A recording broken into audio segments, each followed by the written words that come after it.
On this episode of the Star Wars Time Show, the dudes will talk about some new words and stuff before revealing a new line of Star Wars Funko Pops. They'll then move into a breakdown of Star Wars number 5 and the new canon bits it adds to the franchise, such as the fact that Luke loves sand. For real. They'll also talk about the Mandalorian Season 2 trailer, a new Cassian show casting, before getting into this week's fan segment topics.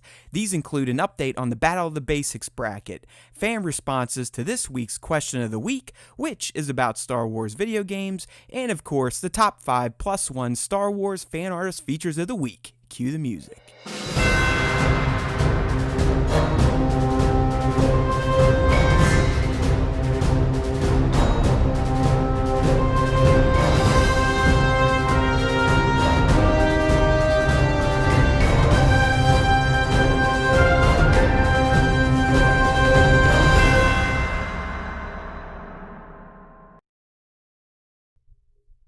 Hey now, everybody! Yo, Liam, what is up, Sir Dork? How's it going? Matt and Nick are back for a brand new and fresh, never stinky episode of the Star Wars Time Show.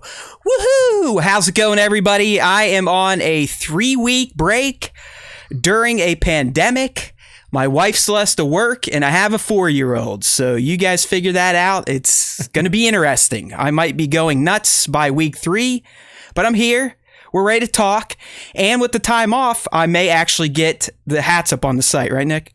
Yeah, the hats may go up. You know, Matt's doing his back end magic to get an actual shop up on StarWarsTime.net. Yeah. I will say this: like when we launched SWT in November of 2018 now, like.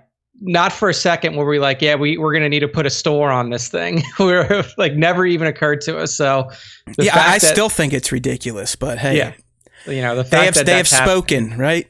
It's interesting, and you know, we'll get the hats thing going, and like Matt mentioned before, eventually we will look at a Teespring or a T-Turtle or one of those things. Why not?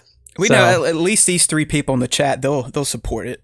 Yeah, you know what? If we get 3 T-shirts bought, then we know we did our job well. All right, I'm trying to recover here. I think I literally swallowed a pubic hair right before we went live.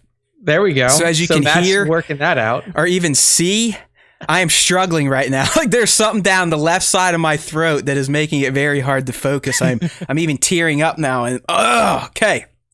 All right. He's just tearing up. I'll tell you. Yeah, I got to quit blowing dudes right before the show starts. That is not the smartest thing to do. Okay. Either after or, you know, a few hours before. So we're getting a question about the hats. Yes, these hats are the same style, but Jared, you can always tell everyone that you have a first run, limited edition, Fando asshole branded hat. All right. So, I will say that we are, because I have such an odd head that just doesn't work with regular hats, we will possibly be doing a beanie run similar to what I'm wearing here. I mean, this is a Legend of Zelda one, but we may get some SWT beanies out there in the wild. Yeah, I like that idea. So those of you that live in colder parts of the world, if you're not gone by then, and you know we don't say that lightly, but these days, especially if you live in the States, it's a crapshoot. I think we've now hit the stat where 1 in 66 are infected. So basically, just go walk around the mall if you want to, and maybe you can get it. You never know. Yeah. You can add yourself but yeah, some beanies, some shirts from Teesprings. One day we'll be like Sir Dork and have a fully functioning store selling our merch like pimps. That's the goal. That's the goal. So yes, the hats will be coming sooner rather than later, hopefully, and then beanies a little bit after that, and then I'll look into the Teespring. And the T-Turtle stuff. Excuse me. Nick's blowing dudes too. It's a problem we have over at the Star Wars Time Show before we go live. We gotta get things done here. Gotta get that old Heismo down the throat. Jesus. I'm just now almost back to being able to talk normally without feeling like I'm going to die. So just in time for Bossajan to join in. Who is going to get talked about in the fan question of the week. So as we always do, or as we've done under the Star Wars Time Show 19 era, which is essentially when COVID hit, lockdown, and we're like, hey, let's start doing live streams. Give some people some shit to look at, make fun of, or get bored of and turn off as quickly as they tuned into it. So We're here. I'm still trying to breathe. No, I have not been vaping. I don't know what the hell happened. Like I said, it has to be a pubic hair of some sort. Found its way down my throat, into my airwaves, making it very hard to talk. But I think I've recovered now. But boy, shit, am I sweating. Like, that just got me all hot and bothered. It kicked in like right during the hay now, so I had to get through that and like the first 30 seconds with something stuck in my throat. So it's tough. It's hard to do. Yeah, my system just reacted in a way like it increased the heart rate, the sweat's going a little bit. I don't know. Can you see? Do I have pit stains coming out? Oh, I wore a black shirt today, so you're not going to see pit stains. You're covered. You don't have to worry about it. So all right, let me catch my breath. Shirt's a little tight today, making it hard to breathe. Plus, as I said, I'm on a 3-week break in between semesters with not much to do. So this past weekend, we broke the tent out again for some Camp Haywood time, which always means Daddy Matt had a few too many IPAs over the weekend, a few too many good dinners and lunches. So the old gut's feeling a little pudgy today. The 3-week break will give you time to get that platinum trophy in Ghost of Tsushima. You know, I love that game, man. I absolutely love. I'm now almost playing it in shorter doses just so it lasts longer. Because I feel that. I believe it's a 3-act game. I'm in the middle of Act 2, probably 3/4 away done with Act 2. But this game, like other fantastic open world games that just kind of suck you in, anything that pops up on the map, I'm exploring. Like anytime a fucking question mark shows up, I don't care if I'm in the middle of a main mission, ADD kicks in. All right, let's go check it out. But I love that game. It really, it's as far removed from Star Wars as possible, but it's not because of the samurai. I mean, you play as a samurai. It's set during, I think, the 13th century. It's shot like a Kurosawa film, which is a guy that heavily influenced the Jedi and just George Lucas in general. So lightsaber fighting styles were heavily, and in the original trilogy, were heavily influenced by samurai. Yeah, I mean, because my guy, he has different stances, which are pretty much the same as the forms. You know, Mace Windu had a form, Anakin had a form, Kenobi had his, dude bro 2-finger peace form. So samurais, I've got like moon stance and wind stance and this, that, and the other thing, and you do switch up. But just, I love the fucking game. We've said it before. I think the past 3 or 4 shows. We've been licking Sony's balls, but for a good reason. That console, the PS4, is closing out with some of this generation's best first-party exclusives. FF7 Remake, Toulouse 2, and now Ghost of Tsushima, which is just... It was such a great change of pace from The Last of Us. It's not as emotional and nerve-wracking. Yeah, that's one thing is like... It's just hard to play The Last of It. It's a great game. It's just hard to play it if you have a fragile emotional state. That game is amazing. And I there was an update. I think it's coming out in the next few weeks where they're going to add a permadeath mode, like a super duper difficulty, and then a pedestrian super duper easy. Because I even told you, even playing on easy, that game can get tricky at times, especially in the stealthier stuff. But gameplay is really not what The Last of Us is all about. I mean, that game, it's great gameplay, awesome level design, but that story is unbelievable. And the story in Ghosts is very interesting too, but it's not one like where The Last of Us 2, where I've had to play. I have not played a game that quick in years outside of when I used to do game reviews, and I had to get a game done in a weekend or this, that, and the other thing. So... welcome to the Video Game Time show starring Matt and Nick, 2 gamers who hardly game. Yeah, but don't worry, guys. We do have some Star Wars game, not really news for you, but a segment about Star Wars games later. It was a good one. We got a lot of responses, and that's why I was talking to Bossajan there, because he did make the fan response cut, mostly because of how he finishes his response, and he and I share a passion for talking like assholes, right? I mean, we really like the slang, the cuss words, whatever you want to call it. It's one of our specialties. So you can always get me to pick a question if you put in something really dumb. Yeah, some bad words, some all caps. Yeah. You'll get Matt's attention. I still like his thunder cunts, and the other one, the foam heads. The Australian slang is just in cursing is just some of the most creative it is in the world. UK, like we talked last week, UK's got some good stuff there too. They do too. Tones over there in the UK, they were the originators of the crazy slang and cursing, and then that carried over to the prison colony of Australia, where they sent all of their extreme prisoners. So, yeah, exactly. I mean, that pretty much that Greg and Bosajan are essentially criminals.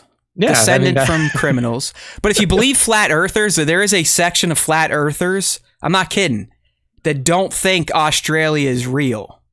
Oh, well, yeah. Have you seen that? I mean, there's a group of people.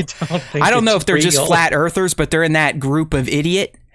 That is like even dumber. Like, I can't. Dude, they have a whole backstory. They're like, well, what about the prisoners and everything? They're like, oh, they made all that up. The whole reason for the Australia, what do you want to call it, conspiracy theory or cover up, was that they way back when the UK or Great Britain were dumping all the prisoners over there, they were actually just dumping them in the ocean and killing them. But they didn't want to, tell people that, so they just made up a story that there's a big island continent in the sea that they all went and lived at. So for all of our Australian listeners, now that we know that Australia is fake, you have to come out and say where you really live. Are you on the moon? Do you live on the moon? We all know there's a moon base. So let's get that out there. I'm looking it up because, I mean, I know it. Yeah, right here. Some people think Australia doesn't exist. So I wasn't just pulling shit out of my ass. I mean, here on the live stream, you can see it. I just pulled up a Google search, and there is a ton of places. The Guardian, so it's not even like dipshit websites like StarWarsTime.net. Mashable. 14 things that prove Australia is definitely not a real place. Australia's fake. I mean, I'm not kidding. So good time. Greg isn't real. I think Sir Dork has a point. They're bots. Yeah. These are all Star Wars Time bots. I run the accounts on social media. Right. So people wonder why a country like ours is fucked when there's people out there that think the world is still flat and that a continent does not exist. Yeah, an entire ass continent that's about the size of the United States. I love humanity. Yay! What a great time to be alive. Anyway, we do have some Star Wars news to talk about this week. Again, it's not, we don't have a full lineup like we would leading up to Tross or anything like that, but we have some interesting things to talk about. And then, of course, we have our fan segment and our question of the week. So we'll give you guys a good amount of entertainment for today and for the rest of the week. So, listen in and learn a little bit. Learn about how Australia's fake. Oh, there's a good one. Sorry about that. I have to do one a show. That's what Tones pays me for. We got a secret deal. He loves to hear stuff bubble up from my gut. There you go. He calls it the Sarlacc. So yeah, that was the Sarlacc for the show. But yeah, Nick's right. I mean, come on. There's not a lot of stuff. We did get something juicy yesterday that we're going to save for the end here because that's what we do. But in terms of the low-hanging fruit, we did get some stuff, Funko-wise, collectible-wise. We always try to get at least one collectible topic in here on the Star Wars Time show. And we got one thanks to XClue. Our buddy Jack over there posted this up. But apparently there's going to be a new line of Funko Pops dedicated to Ralph's concepts of prominent figures. Figures or characters that ultimately made it into the original trilogy or beyond and might have had different names or looked different. But Funko is going to take some of his concepts of, one here we're looking at is Boba Fett. This is the whiter looking Boba Fett with the split visor. I mean, there's almost some clone. I was going to say this looks like Clone Series 1 right. helmet. It's close to the Phase 1. It's kind of got that angular eye slit. It's not the full-on prototype Fett that Jeremy Bulloch actually wore. I mean, at one point in time, Fett was all white. I mean, us Black Series people, we know that. I think Jared melted the fuck out of his, and so he really doesn't have a white prototype Fett anymore. I think his is like charred black and brown. Yeah. But you know what? I mean, I've talked about it before. It's I'm not really going to go down the path, but I mean, Pops were near and dear to my heart for years and years and years. I'd say in 16, I started to give the shit up. It was like a crack addiction. I still have over 500, if not 600 of these dumbass things right behind me sitting in my unfinished part of the basement. But Nick, you look at these and I do appreciate what they're doing here. I mean, we all love Ralph. I mean, those of us that, fell in love with Star Wars back in the 70s and 80s in particular, but we all love Ralph. I got to shoot him here. Let me grab him real quick. I got my but yeah, I mean, carbonized blue Vader showed up. Not that you're going to see it in black and white, but this again was made because of Ralph. Yeah. So now we're getting Funko Pops made because of Ralph. But the interesting thing here is not so much the Boba Fett that we can see, Nick. To me, it's the back of the box. Yep. Where you're getting the blue tinted Vader. Yep. You're getting Star Killer, which is Luke. Not Luke Skywalker. Yeah, Luke and you're getting Starkiller. the very Zeb-inspired Chewbacca. And that's what Chewbacca looked fucked up at first. Like he did not look like a big dog on two legs. Yeah. But you can see, and like you mentioned, a lot of the Macquarie, concept art, really, it did get massaged and reworked, and the characters themselves still made it into the movies, but you can see a lot of the inspiration that later Star Wars generations took from Macquarie. Like you mentioned with Chewbacca, you have Zeb, who is essentially a different colored version of the Ralph Macquarie Chewbacca. Star Killer ends up becoming Galen Marek, Star Killer in the Force Unleashed video game, so they keep that name and that style. Like if you look at his helmet, he's got the goggles on top of the helmet with that thing kind of like Rey. Okay, there we go. See, we're a dyad too. We're a dumb dyad, like the dipshit dyad. But I was gonna say, does that not look like Scavenger Rey? Yeah, it's Scav Rey. So, I mean, these concepts that Ralph Macquarie had way back in 76, 77, like still are being used in Star Wars today because they, even after 40 plus years, the guy's imagination is still relevant to what will work in this universe. Yeah. So, the dipshit dyad, here comes I love again, that. The pubes back. Hold on. Go, Nick, go! But, I mean, like you mentioned, the blue Vader, the Fett, the white Fett, the Star Killer, the Chewbacca. I actually like this because it not only educates people about what old Star Wars could have looked like, it gives you an opportunity to essentially own a piece of history that never came to be. Well, like they're kind of conversation starters, right? Yeah, because somebody sees that Chewbacca sitting on your desk and it says Chewbacca. They're like, what the fuck is that? That's not Chewbacca. Yeah, they're going to think it's like one of the bootlegs we've talked about. I mean, it's been over a year since we talked about Star Wars bootlegs, but you have like Luke Dankwalker. Yeah. Or Skank, or it's like Luke Skank. Yeah, there's a bunch of the bootlegs. When you first told me about those, that was a crazy fucking time. Like people come up with some interesting shit. But yeah, man, I mean, I'm a big fan. And it just pays homage to somebody like Ralph Macquarie, who was a huge part of Star Wars history. Like I said, I'm not going to collect them. I'm over that. Plus, I'm talking G's deep on 1/6 scale shit. I'm over 1,000 just in Mandalorian hot toys. So the Funko stuff can go fuck itself, as we like to say these days. But hopefully Nick or someone picks them up, or even those of you in the community that still shoot them. I'll tell you what. I think H Green 1313, I believe that's his handle, and I'll be featuring at some point in time. But he shot the new Revan pop, Nick. Okay. Woo! That is a damn good looking pop. I mean, he's got his blades posed properly because, you can't really pose a pop, but they at least molded him with his blades flared out, kind of Ahsoka style. Nice. And that was like, oh man, I almost feel the need to get it. And I was like, no, dude, no. You can't do it. Because even for you, I would be like, oh, you can get that one. But I know, like, if you allow yourself to get one, that's it. It would be the Malik. Then you have to have the whole wave. It just my brain doesn't work that way. I'm getting in trouble with the Black Series shit. I mean, the recent May where they're essentially re-releasing all of Phoenix Squadron. I've rebought the whole fucking set just to have the new set, and I already have all of them but Zeb. I mean, it makes no sense. There you go. Now you can do like a Phoenix versus Phoenix face-off. Yeah, the Derp Squad versus Phoenix Squad. Yeah. You can do like a mirror universe matchup. They're not even that much better looking. That's the sad thing. Like, it's not even a night and day improvement. There's going to be some slight improvements, I think, to the paint, but it's not like they radically change it. But hey, I'm on the hook for $100+ or whatever it is.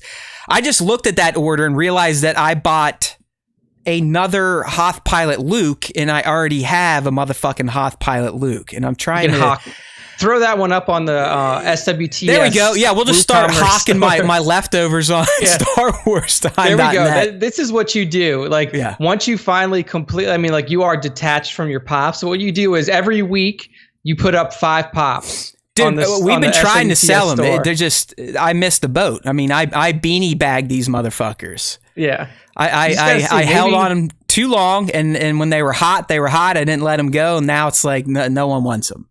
But according to eBay, a lot of them are still worth ridiculous amounts of money, but I'm just trying to find that right idiot to spend that type of money. eBay doesn't mean shit. If you could put the price at whatever you want, if nobody buys it, it's not worth it. That's what I've tried to explain to a lot of people that still think holding on the collectibles is going to make them rich. I mean, you really have to get lucky with a very you have to find another dummy. Yeah, I have to find another dipshit Matt out there that's willing to part ways with more money than he should for a stupid little piece of plastic that's going to make him feel good to finish a collection, a wave, or whatever. Yeah. I mean, and that's hard. I mean, it's hard to do. It's not like I'm sitting on a room full of gold bricks, right? Yeah, I mean, like, the ones that you'll probably be able to hawk easily are like con exclusives or anything like that you had your hands on that people couldn't buy easily. We sold a couple real quick, and now the rest have just been, and they're the exclusives. They're ones people couldn't have gotten stores, and it just, like I said, pretty sure I missed the boat on that one, so I've got thousands of dollars of little shitheads in my room. So if there's anybody who's in the Star Wars Time Show community that wants any pops that are looking to purchase some pops, let us know. Matt might throw something up on the SWTS store. And if you're an actual listener and supporter of the show, I will charge you double. Yeah, exactly. You pay more. Yeah, because that's your fault for listening to this stupid shit. So, all right. Well, I mean, that's really all we had in collectibles. Unfortunately, we've kind of made it through all the big events of the year, at least for new toy reveals. I think the next big one will probably be in the fall for New York Comic-Con, if that's even a thing. I mean, I'm sure that's virtual at this point, but you never know. We may get some reveals here or there to piss people off. These days, NECA is the company to be angry at because they do. I don't know. I mean, I don't want to go too far down this rabbit hole, but very recently, the fans have been kind of screaming at them, the pitchforks and all that shit. And then they do the right thing. They're like, all right, we're going to offer these figures. It's Toka and Reza from TMNT 2, the movie. 2 dumb fucking characters, but we all want them. We all need them because we're all young back then, right? So we want them. Yeah. So NECA's like, hey, instead of just throwing it up on our site and then letting bots and scripts fucking buy them all, and so you guys can go to eBay and pay triple the price 5 minutes after the sale goes live, we're actually going to put these on our site, make them pre-orders, leave them up for a week. So anyone that wants them can order them. We'll get all the numbers in and make our production runs based on that. Everyone's like, yeah, NECA, you're fucking awesome. Finally, you listen to us. We want Mezco to do this. We want Hasbro to do this. Everyone was like, yeah, NECA finally listened to collectors. NECA's finally going to allow us bozos that sit up at night at 3 a.m. sometimes if it goes live during Pacific time to spend our money on something we want. We can actually get it. And now what does NECA do like a fucking week later, Nick? A week later. They just got their balls sucked by the fans, right? Collectors are like, thank you. Someone is finally selling exclusives the correct way. A week later, they have their Super Shredder, again, from the movie TMNT 2. Vanilla, Ice Baby, Ninja Rat, right? I love it. Where they do? Right back to the old system. Oh, hey, he's going to be live at noon. 5 minutes later, he's gone. 5 minutes later, you can go to eBay and literally, I mean, I don't know how many people in my feed were sharing their stories of just scrolling through eBay for, I think it was a $40 figure, a $25 figure already being marked up to 100, 150, 200. And it's like, I don't get this. Okay. Yeah. You literally just fixed the system the other way. And then I don't know. That's really dumb. I mean, think about it from a retail point of view, Nick. If you're a retailer and you have a rabid base of nut jobs that will spend all their money on your shit, on your exclusive stuff because it preys on their nostalgia, this, that, and the other thing. Why would you not want as many orders as possible for said figure? It doesn't make any sense. Are you making any of the money on the fucking black market eBay flips, NECA? Are you seeing any of that fucking margin increase? It doesn't. Yeah. The only way that they could possibly benefit from, actually, there is no way that they could benefit from the old system. It makes no sense. And it's not just NECA. They all fucking do it, man. It makes no sense, especially for these con exclusives, this, that, and the other thing. What does it do? It's not like it adds value to the figure for NECA. It adds value to the figure for the fucking flippers. Yeah. And all they have is a sold out store sign now that they can't replenish the stock until they, order a completely new run of it. I don't understand that move. Why would you do it for one set and then for a compliment to the set, you go back to the old system? Like that is mind boggling. But just the practice of selling con exclusives the way they do, I don't know. Maybe I'm stupid. Maybe my business degree from Ohio State is a fucking waste. But to me, if I knew I had a product that there's so much demand for that I could sell buttloads of it for ridiculous margin. I mean, we're talking this Super Shredder figure probably cost these dickheads $3 to make. Yeah, and they sell it for 40. They'll sell it for 50, and then dickheads on eBay will sell it for 150. It's like, I don't get that. If you're doing, especially the pre-order, fucking pre-orders, you're getting people to pledge to buy the damn thing, so it's not like you're gonna have stock sitting in a fucking warehouse, right?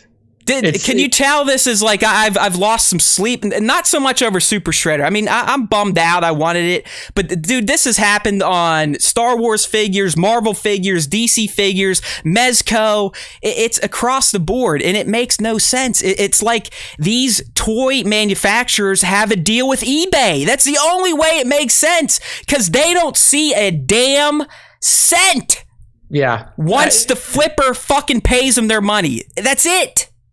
Yeah, it is the most nonsensical thing I can think of. My voice keeps cutting out, but I'll calm down. Sorry, that shit just gets me excited. I knew the community was also feeling that, so we wanted to exercise some demons before we switched to our next topic. I'm sorry if it got loud.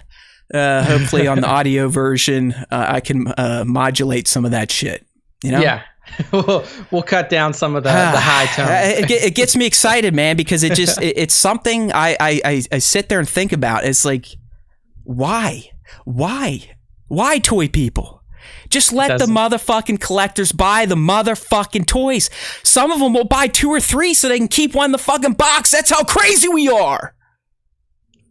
And you want dickheads to get it and sell it on eBay.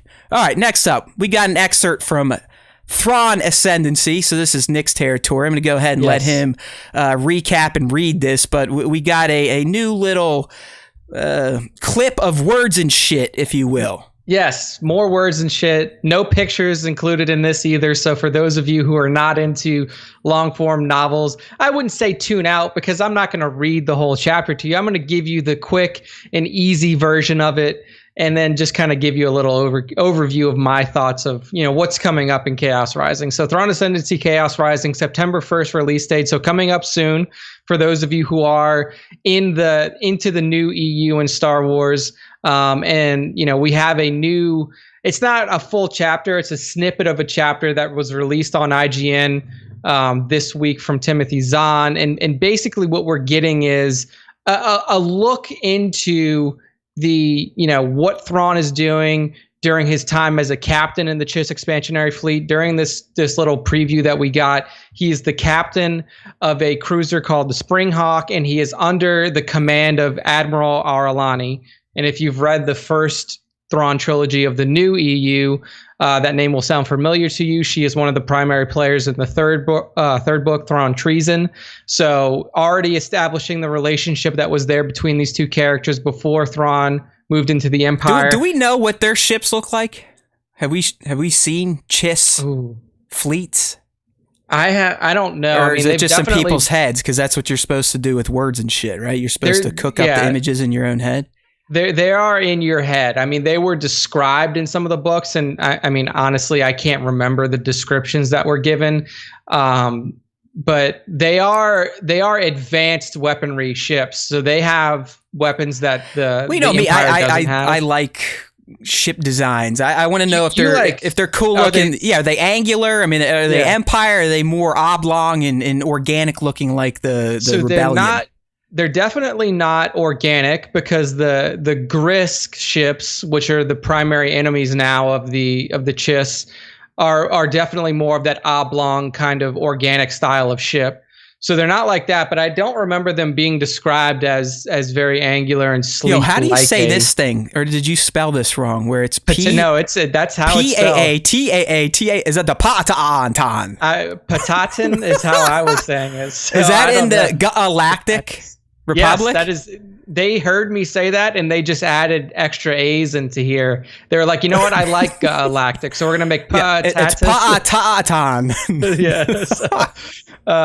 So in this little clip, in this little excerpt, what we see is an attack that's happening by the Chiss expansionary fleet on Patatus, one of its neighboring systems, after the Patatans had attacked the home world of the Chiss. So it's very similar. What happens in here is very similar to very standard Thrawn, what you expect from him in a battle situation. So the Chiss expansionary fleet under the command of Admiral Aralani come out of hyperspace above Patatus, and they are immediately swarmed by fighters. Leading up to the drop, they're like, oh, well, they don't know we're coming. We probably should have a pretty easy time of this. But as soon as they come out of hyperspace, boom, they're swarmed. And the tactics of this fighter squadron, they're very swarm-like. It's like a swarm of bees. They're on you, and they're spinning, and they're moving in very odd directions. It's hard to target them, small fighters. Like what was that? Star Trek 3? JJ's Star Trek 3. Yes, kind of like that, where they're like, it's literally like a funnel. Yeah, they're almost like nanobots, but ship size, right? Yeah. So very similar to that. So the battle is going on, and the Ascendancy ships really aren't taking a lot of damage, but they also can't target these these fighters. So what Thrawn, in Thrawn's fucking genius strategic brain, he realizes that these are, they're essentially acting like a swarm of bees. And what a swarm of bees does is it will attract itself to a wounded prey. Oh, I thought you were going to say he was going to release a big ass pot of honey out of the Springhawk. Exactly. He throws out the honey, and they all come to it. And let me guess. So like they sacrificed one of their ships or something? Well, he plays hurt. So he takes his vessel, the Springhawk, and he basically puts it into a maneuver where it's like rolling over dead. It's like starting to kind of expose its underbelly. So you have a large section of the fighters kind of swarm to that, which allows the rest of the fleet to easily wipe out the remainder. And then they turn around and can give him assistance, and then boom, they wipe them all out. So do you think this experience is one of the reasons why he had such a hard-on for the TIE Defenders? I think just seeing what little one-man piloted crafts could do. They didn't necessarily draw that comparison immediately, but it is another thing in Thrawn's memory that says like, hey, a well-coordinated group of individual fighters is much more powerful than just a big ship. Right. So yeah, it could have definitely played a role in it. You also get introduced to a new character in this excerpt called, his name is Samako, Samako, and he is the midship captain of the Springhawk. So he's under Thrawn's command, but he is, a relatively high up person within that ship. So it looks like this character is going to play a role similar to Eli Vanto from the original, or not from the original, but from the new EU Thrawn trilogy. So somebody that could be under Thrawn's command, he could mold, he can, build a friendship with. So introducing some new characters, putting, and then also just putting out that even at this young age, because this is a much younger Thrawn, he was still a tactical and strategic mastermind. He can take a battle scenario that's happening in real time and break it down very quickly to figure out how to win in a very short amount of time. So it wasn't anything new in terms of like, oh my gosh, Thrawn can do this. It was just showing what we already knew about him while also introducing some new characters, new races. So it was very interesting. Book is going to be released, like I said, September 1st, 2020. It's up for pre-orders on Amazon now. So if you want it, you can go to the Amazon link in the StarWarsTime.net post. And you can get your hardcover pre-order for $20.50. Not bad. So there you go. Thrawn Ascendancy, Chaos Rising, coming out soon. I'll be on it. Just because I'm a big fan. I'm a big fan of Thrawn and his. Yeah, we'll get Nick to do the words and shit for us, because we all know I can't do that. So yeah, well, you have some words and pictures and shit coming up soon. Yeah. So it sounds interesting. I mean, I love the character of Thrawn. It's just we've talked about this many times in the past. If you are new, I'm kind of dumb, and too many words and shit, as we like to say here, it's rough for me to handle. So I'm gonna rely on Nick to kind of regurgitate this. He'll be my mama bird, and he will vomit the Thrawn book right into my face. I'm sure he'll vomit it into your faces too, right here on the Star Wars Time Show. We got some shit going down in real life news. It's got my mind a bit. It looks like the Big Ten just canceled its football season. Yeah, they canceled their season yesterday. When you live in Columbus, Ohio, that's some pretty big news, because there's not much going on in this little shit town. But I don't know. We got the interns text me right now, because he's a big Buckeye fan too. He's like, it's fucking over. Big Ten's not going to see a national championship in 20 years.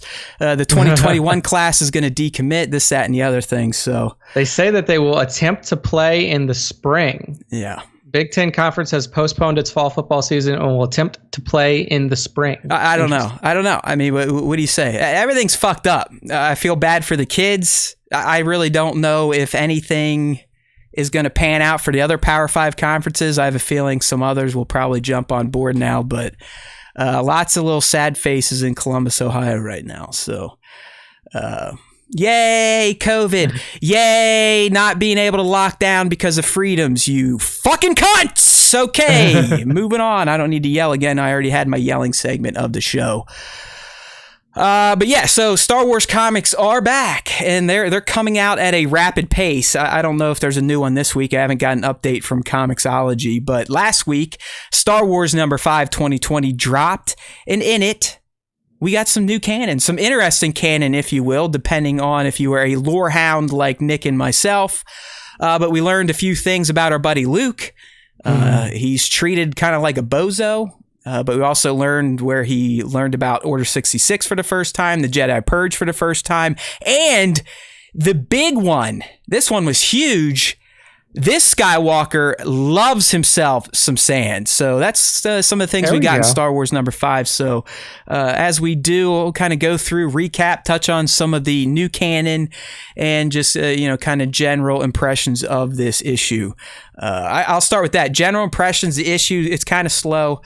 Not much happens. And like I said, Luke is literally portrayed as a bozo.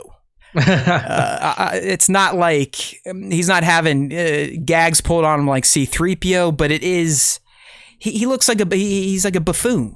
Okay. So where this one picks up, Luke was on his way to this planet he's been seeing in these visions of this female robed Force type of user. So he makes his way to this planet, lands there, and immediately finds her, and then she ditches him. And during the ditch, she's fucking him up. So you can tell she's like throwing some Force shit at him. So like, okay, he's right. There is some sort of Force sensitive user here. But Luke, again, I mean, this is the guy that blew up the Death Star. He just went toe to toe with his dad.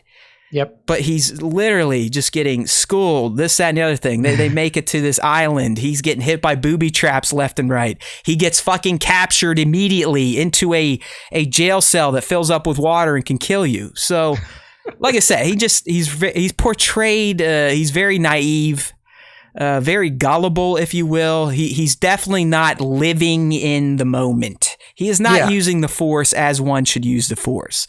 Especially after you blew up a fucking Death Star. But either way, some of the things we learned here.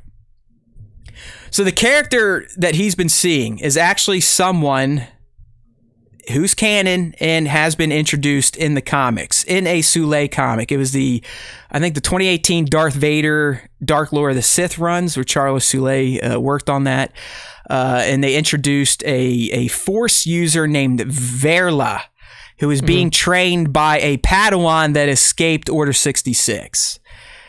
So she was established prior to Luke meeting her. So she's someone that knew about Order 66, the Purge. She's being trained by this guy. What the hell is his name? It's like Farron Beck or something like that. Barr. Yeah, Farron Barr.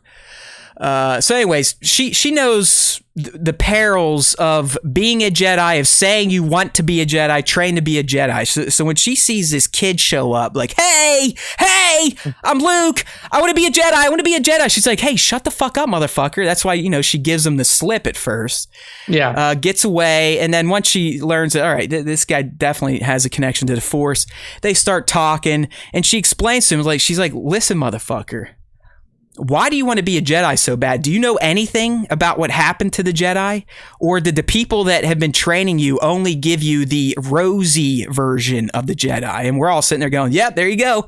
There's fucking Yoda and Obi-Wan once again lying to Luke's ass, telling him shit and, with their point of view added to it. So she breaks it down. She's like, listen, motherfucker. There's this thing called Order 66 where all the Jedi were hunted down.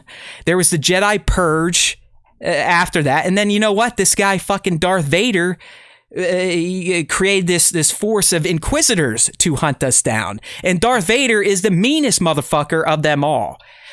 And because Verla has the Force, she starts to sense something. And we learn early on, she's like, my biggest Force power is I can essentially read people's thoughts. Instantly, she can just feel what they're thinking. So not like Kylo, where he's got to reach in. Right. She really doesn't dig. need to touch your head or anything creepy like that.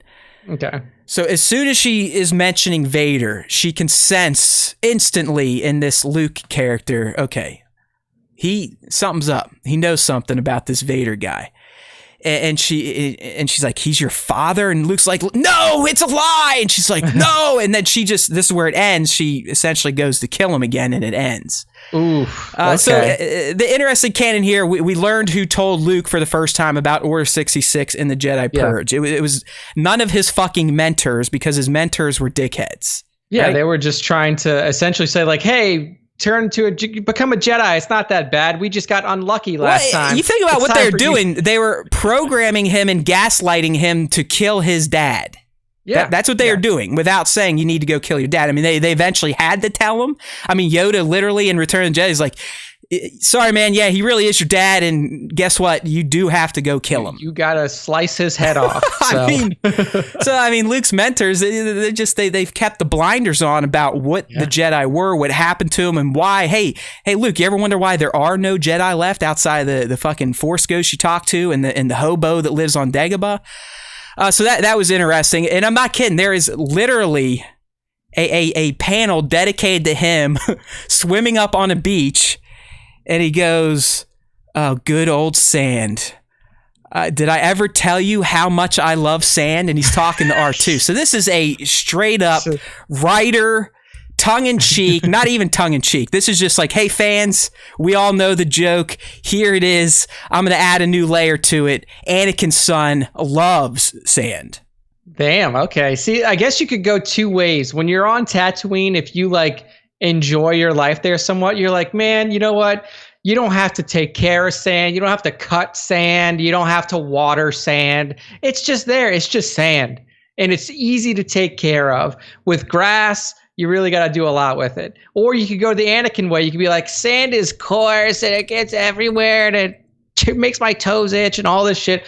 So yeah, I mean, I can dig Duke Luke liking some sand. So it's not surprising that he has an opposite mindset from his father on that one. But so the question about Verla, because I haven't read it yet, are they positioning Verla as this figure who caught his lightsaber?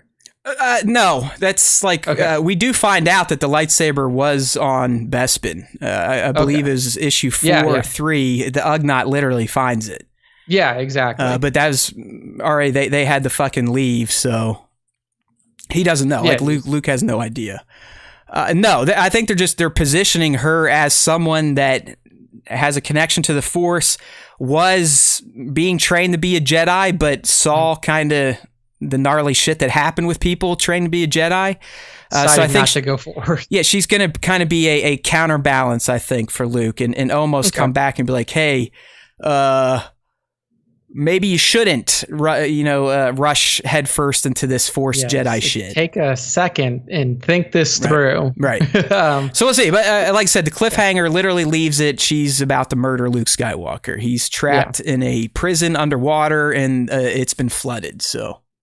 All right, interesting. So good stuff there. Star Wars 2020 run. That's number 5. Right. Last week, Matt recapped the Vader 2020 run, the most recent Vader book that came out. So keep up. Marvel Comics app, Comixology, comic stores in your area. If you like the physical copies, go support them. Go get an actual physical comic book that you can put on your shelf and stack up. So good stuff there. Get on them. I mean, this is the best lore that we're going to get for a little while, until that is we get the actual drop of Mandalorian season 2, which is coming in October. I mean, we're fucking 2 months out here, people. We're 2 months away from Mando season 2, and being as such, there will be rumors and potential leaks on the Mandalorian season 2 trailer release, and that's what we have here. A rumor from LRM Online, which is the new, I don't want to say the new MSW, because they are fortune tellers. LRM likes to just put out hey, man, we could get some shit this day or this day or maybe this day. And if we get one of them right, then we're good. But their newest rumor here is that we will be getting a Mandalorian season 2 trailer either August 21st or 22nd. To coincide with the NBA playoffs, first round of the NBA playoffs. And not only does that coincide with the NBA playoffs, it also goes in line with Celebration 2020. That's around where Celebration 2020 was going to happen. So again, not really a lot of news here. This is just a rumor from LRM. In terms of viability of it, I mean, it makes sense. The NBA playoffs. It's fucking crazy that we haven't seen shit yet. You could argue they're going to sit on it until the end of this month is when Celebration was going to be. Yeah, exactly. So we're like 10 days out from Celebration 2020. So I'm not. Hey, I mean, it's a good fortune tell. I mean, this is another example of us just kind of missing the boat here, because it's not. You can wiggle yourself out of this if it doesn't play out, but you can also become a hero if it does. It makes sense. Like, oh yeah, the NBA playoffs are going to be going on. That's owned by, I think a lot of times they play those games on ABC. ESPN, ABC's Disney. Here we go. We're going to have an audience. Let's blow it out there. So yeah, exactly. Tea leaves were very easy to read on this one. So keep your eyes peeled August 21st or 22nd. Who knows? But it's likely going to play, the trailer is going to be on either ABC or ESPN. So I know that there will be. Do you think it's going to be like a straight teaser? Is it going to be the legit trailer? Because we have stages of reveals now. You usually get a tease where it's kind of just flashes with some music. Then you might get a trailer where you get some actual dialogue in there and certain scenes. I think this is going to be a tease, because you still have all of September to get through. And like you mentioned, we no longer get one trailer for a thing. You get 5 trailers leading up to a new TV series or a new movie or something like that. So I expect tease here 2 weeks down the line, whether it be NBA Finals you get an actual big trailer drop, like a bigger trailer drop, or sometime else during, if Disney just chooses to use GMA as a fucking I mean that's always an option too. I feel like we're running out of time. I mean, the damn show is going to be, we don't know the exact date in October, right? Yeah, probably. I'm guessing mid to late. Kind of, last year they started mid-November. It ran up through Christmas almost, or at least it ran up through the release of the Rise of Skywalker. Yeah. So I mean, what do you want to see in a trailer? I guess what would you want to see? Do you want any of the rumors to be revealed, or do you want? I don't want to see Ahsoka. Right. I do not want to see Ahsoka. I do not want to see Bo-Katan or any of these other, like you mentioned, these rumored characters, whether they be rumored or confirmed or whatever. I don't want to see any of those because I want to wait to get that drop when it happens. I don't want to have that like pseudo spoiled. Do you expect to see the child in a different costume? Yeah. I want to see. Yeah, definitely expect to see him out of the potato sack. I also, so here's some things. If I had a checklist, I want to see Mando and Baby in a new costume. I want to see Moff Gideon with the Darksaber and like flashes, just like that would work. Yeah, because that's not giving away anything. Yeah, just like something with him and the Darksaber. Maybe show him with another large Imperial remnant force. I want to see them like, potentially like landing on a new planet. Like, where are they going? Are they going to be going to different areas? Are they going to be traveling around to look for these space wizards that are going to, supposed to help guide this child along his development? Just small things like that, hints of where they could be going, who they could be seeing. What if you get a shot of the spur wearing mystery figure from episode 5, kind of crawling up his back a little bit more? Again, not nothing too revealing, but maybe you hear the spurs again or something. Yeah, no, I think that's a good one as well. Maybe, like a tease towards whether it be Cobb Vanth or Fett or whoever it may be. I think that's a good call. Does Mando look any different? I mean, clearly he's not going to give up his Beskar, had a different cape. Has he added coloring to his armor? I think I want to see the signet emblazoned on his armor somewhere, the mud horn. Because I mean, he really is one of the only, at least in the show, that did not style his armor. I mean, he took it literally right out of the forge. It's as fresh Beskar as it gets. There's no coloring in it, no dyes, no symbols, no painting. I think that'd be hell. If anything, it would give Hasbro another reason to sell his fucking 800 Mando figures, right? That's true. Yeah, I mean, I would like to see a slight tweak in Mando's kit.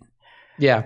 I mean, I think he might have to. I mean, we remember the end of that episode where he essentially gets fucking burned half to death. Right. So maybe they could justify at least changing up some of the underlying cloth. Well, Devin, Super Scoundrel, just said in the peanut gallery, maybe they should have like their clan of 2 colors. Maybe him and the child sat there and like, hey, you like red? Okay, I like red. You can do red and black.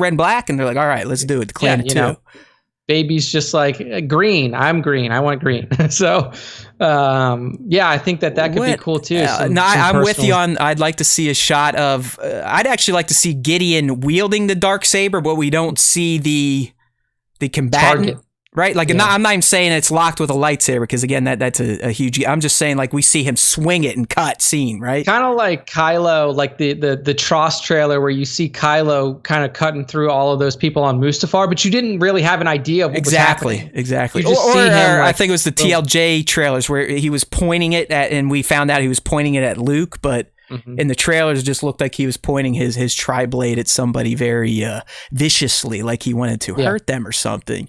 Exactly. Razor Crest is going to have any more paint on it. Again, Super Scoundrel, he wants that pimped out. Pimp my ride. Maybe put some 22s on the engines. Yeah, this is a perfect time for personalization for Mando, because previously, like, if you think about what he was doing, what Din was kind of up to, he didn't really have a reason to personalize anything. Maybe he let the baby paint, give it a paint job. He's like, hey, leave me alone. I need to fucking clean my weapons. Go ahead, here's some space paint. Do what you got to do.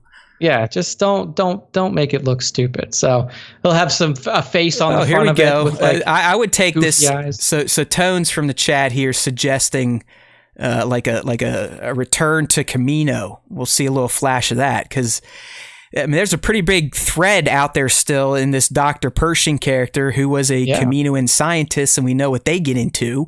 And we kind of have ideas about what Gideon wants to do with the child. So, I mean, yeah, that'd be great too, because outside of video games, we haven't been back to that planet since Clones. AOTC, yeah. I mean, I'd really like to see what the clone facility on 100%. Camino looks like Is now, it still being run by the Kaminoans, or did the Empire flush them out? Because again, the Empire doesn't like fucking aliens, and Tom Wee and Fen Ra. I mean, they are as alien as it gets. Yeah, that would be cool. I'd love to see. I mean, did they keep some clone troopers there to defend it still? Are these like old geezer motherfucking clones, or are they still making fresh clones that just stay on Camino to guard the facility? Like, Camino's pretty removed from, at least from the way that we understood it. Like, it was a hidden planet. Like, nobody knew it was there. So it's pretty removed from galactic politics and just the general core worlds itself. They may not know the war has ended. Like, you show up on Camino, you may, like you said, legitimately have either clone troopers or stormtroopers that were placed there during the reign of the Empire, like ready to go. Like, they don't know the fucking war is over. Yeah, they're just out there. They're like an apocalypse now, right? Yeah, Marlon exactly. Brando's character just fucking gone off the reservation. Yeah, so I think there's a lot of good possibilities for different planets, different stories that can be told. I'd like to see. I mean, obviously, a flash of the team. Grief and maybe we see Grief and Kara doing their thing, because then she stayed on Navarro with him to kind of help out, right? Yeah, I think so. I mean, that was the plan at the end when Mando flew off, and that touching moment when he's got the child mirroring his own rescue when he got flown away by someone in Death Watch. There's one. I'd like to see some of the Death Watch stuff. I'd like to see Young Din. Let's see some of it, like training montages.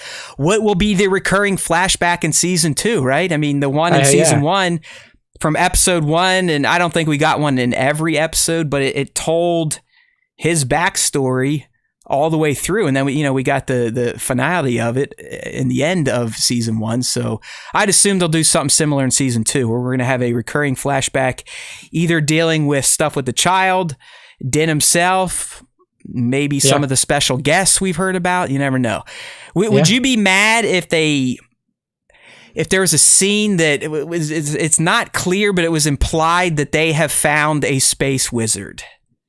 No. As in, like, fully robed out, you can't even see a fucking silhouette. All you know is that, okay, this person has magic. Yeah, like if you get like a, kind of like what they did with Luke at the end of TFA, except before the turn, where you just see his back, like you see the Jedi robe. Exactly, but even less clear than that. Like they're in something like Dagobah. It's lit like that. You can't really see shit. There's smoke. There's atmosphere.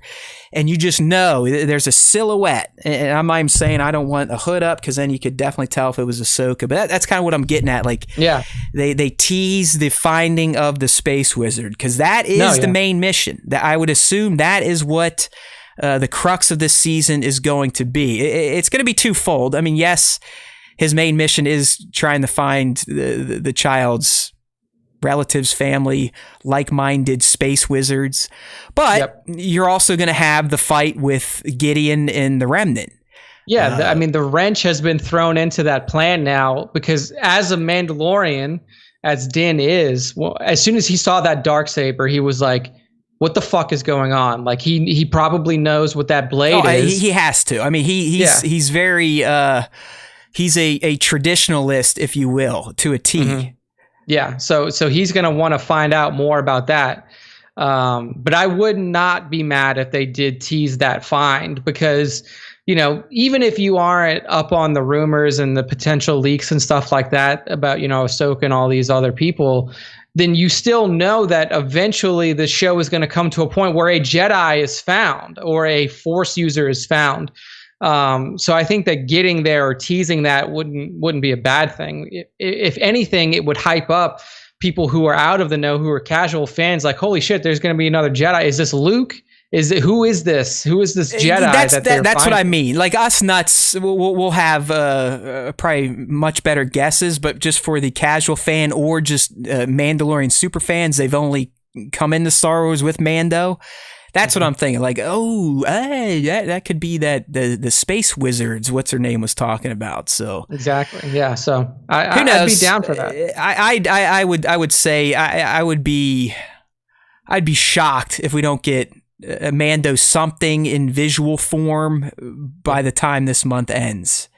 Yeah, for sure. I do think it's going to happen, and NBA playoffs does make sense. So, it gives them time for basically a full marketing deployment ahead of a right. And in the end, it's like I think they do it more to sell people on watching the basketball game versus the trailer, because Star Wars fans are going to consume the trailer. Yeah, ABC's just in Disney. They're just trying to get a few extra rating points to trick our asses to come in and watch NBA playoffs for teams that we probably don't give a shit about. Yeah, it's like I don't care. I mean, the New Orleans Pelicans are not going to make the playoffs by the look of it. I mean, not this year. Zion Williamson was hurt. I've got no attachment to the NBA. Hockey's over for me because the Penguins are a bunch of bums. Yeah, I saw that. Football now looks like it's over, at least collegiately for me. Which I don't know. I mean, who knows? I'm going to be honest with you. As a selfish shithead American, yes, I'm upset that I'm not going to get to watch the Buckeyes this fall. But if you really think about it, would it be smart to have college football? Probably not. I mean, you saw what happened with professional sports. You literally had baseball teams like the Marlins literally couldn't play baseball for 2 weeks. And these that's what I've been saying is like, because I mean there's some people reacting to this. It's as dumb as the people in May protesting masks and shit. It's like, oh my god, fucking Big Ten football's done for 20. It's like, dude, it's like, we don't know yet. We don't know. Like if the SEC starts to try to play a season and five starters get the virus, they're gonna have to forfeit at least one game. Yeah. You don't know. We don't know yet. Like once the Southern, it seems like in the South, that's where we're doing most of our COVID experiments. But it seems once they start playing, I'll be hard pressed if we don't have teams with outbreaks. Because as Nick said, we're talking about people that get millions of fucking dollars to play a sport, and they can't fucking lock themselves down outside of the games. There's guys going to casinos, fucking around at the hotels. What do you think college kids are going to be doing? Yeah, even if they're trying, they're with other college kids who could give a fuck. Dude, the Tech UT had an outbreak of coronavirus on one of their sports teams before the season even started. Yeah. This is just because they were going to bars and like that's what it is a college bummer. Kids do. And like all the athletes are like, oh, we've worked hard, we want to play. And it's like, I get that, but they're also kids still, and they're not realizing like, hey, you might be a pimp. If you get this, even if you beat it, your lungs could be soggy bread for the next 10 years. I was gonna say, man, like the your heart could be permanently fucked up. To think about. And also like just because like the Big Ten's going to cancel this season, and that also means that these kids are going to get another year of eligibility. So it's not like they're losing out on the ability to play football. In a football factory like Ohio State, I mean, we are concerned now. We're like, okay, we can't win a national title, or is Justin Fields going to transfer? Is the 2021 class going to decommit? Like that's where these fans are at right now. Yeah. Like, I'm bummed out, but it's like I don't. It is what it is. I mean, we have 5 million motherfuckers in this country, probably more, that have this thing. Like, ain't going away. Ain't going away. Or maybe it will. We're not like New Zealand, who's at 0. Yeah. You know, like the folks down in fake New Zealand and Australia. I mean, these fake countries that don't exist. It's not real. It's not real. So it's all fake news. It's easy to have 0 when you're not a real Anyways, place. I think the NBA, they're going to push on. The playoffs are going to happen, and hopefully we'll get to see the Mando trailer. Apollo, I might check out the Lakers too. I do like LeBron. I mean, these days, I guess really my whole NBA life, because I grew up in Pittsburgh, no pro team. So I was obviously a Jordan homer because I grew up in that era. I mean, watching The Last Dance was... Dude, I watched some of the greatest, just reliving those periods of my life, because it was odd for me because I lived in Pittsburgh for his first 3 titles, moved my freshman year of high school, which was traumatic. I mean, these days it's like, whatever, dude, grow up. But when you're fucking fresh, when you're going from 8th to high school, and then you fucking moved to buttfuck Ohio from Pittsburgh. That's a little traumatic. You don't know anybody? Yeah, right. And then, he took 2 years off, and then they won their last 3 as I finished high school. So it was just, it was at a very interesting point in my life, and I'll never forget what was happening to me, but also what Jordan and the Bulls were doing. I fucking love that. And then the Last Dance just recapped that moment brilliantly. Yeah, I watched all of it, and as somebody who didn't have an NBA team in their state growing up, because the Jazz had already moved to Utah. Yes, for those of you who didn't know that, the Utah Jazz used to be the New Orleans Jazz. That's why it was named Jazz. They transferred to Utah. Weren't you guys the Hornets again at one point too? We were the Hornets in the early 2000s. So Charlotte, their team, I can't exactly remember what happened, but like their team either we moved to New Orleans, and then they had the Bobcats or something like that, and then they took the Hornets name back, and then we changed the name. We changed our name to the Pelicans now. So it's a big, complicated thing. But when I was a kid, I didn't have a basketball team to root for. I was who the fuck decided on the Pelicans? Was that like a fan vote, or that the team went with that? That was so the same team that owns the Saints, or the same people that own the Saints, own the Pelicans, and they were just like, it's a state, like it's our state bird. It's a very New Orleanian thing, and they just went with it. But there was no fan vote. Because a lot of the people we have an arena football team that has the best name in the entire state. It's the New Orleans Voodoo. And we're just make the fucking arena football team something else, and then change the name of one of the really big professional teams to the Voodoo. I mean, at this point, you don't want to change the Saints because they're, champions and all this stuff. Right. No, you can't change the Saints. Pelicans just sounds dumb as shit. Yeah. Change the basketball name to the New Orleans Voodoo, and didn't make the fucking arena football team the Pelicans. Yeah, the New Orleans Shrunken Heads. Yeah, it's weird, but anyways, there's your COVID sports update for this episode of the Star Wars Time Show, and as the chat's kind of agreeing, this shit ain't going away, and it appears that even New Zealand's getting hit with cases now. So I'm assuming an American sneezed somewhere, and it carried them all the way over to that little island. They're pretty hard about their, like, if you go into New Zealand from anywhere, 2 weeks, they meet you at the plane. Yeah. And then you go to a hotel room assigned to you for 2 weeks. Good. It's the only way to beat this thing. I mean, but that's we're doing great. We basically can't leave our country. Hunker down, folks. But some more news on the Disney Plus. The Disney Plus side at least.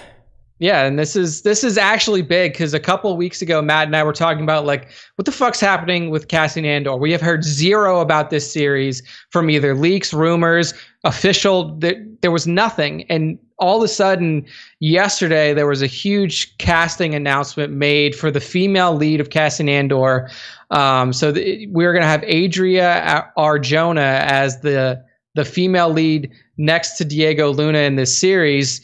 And for those of you who don't really know who she is, she's not very, like, a huge big name actress, but she has had some prominent roles. It looks like she's just now getting her big roles, right? Yeah, she's kind of coming into her own as a lead player in Hollywood. So she was the female lead in Six Underground, which is the Michael Bay Ryan Reynolds film on Netflix that came out last year.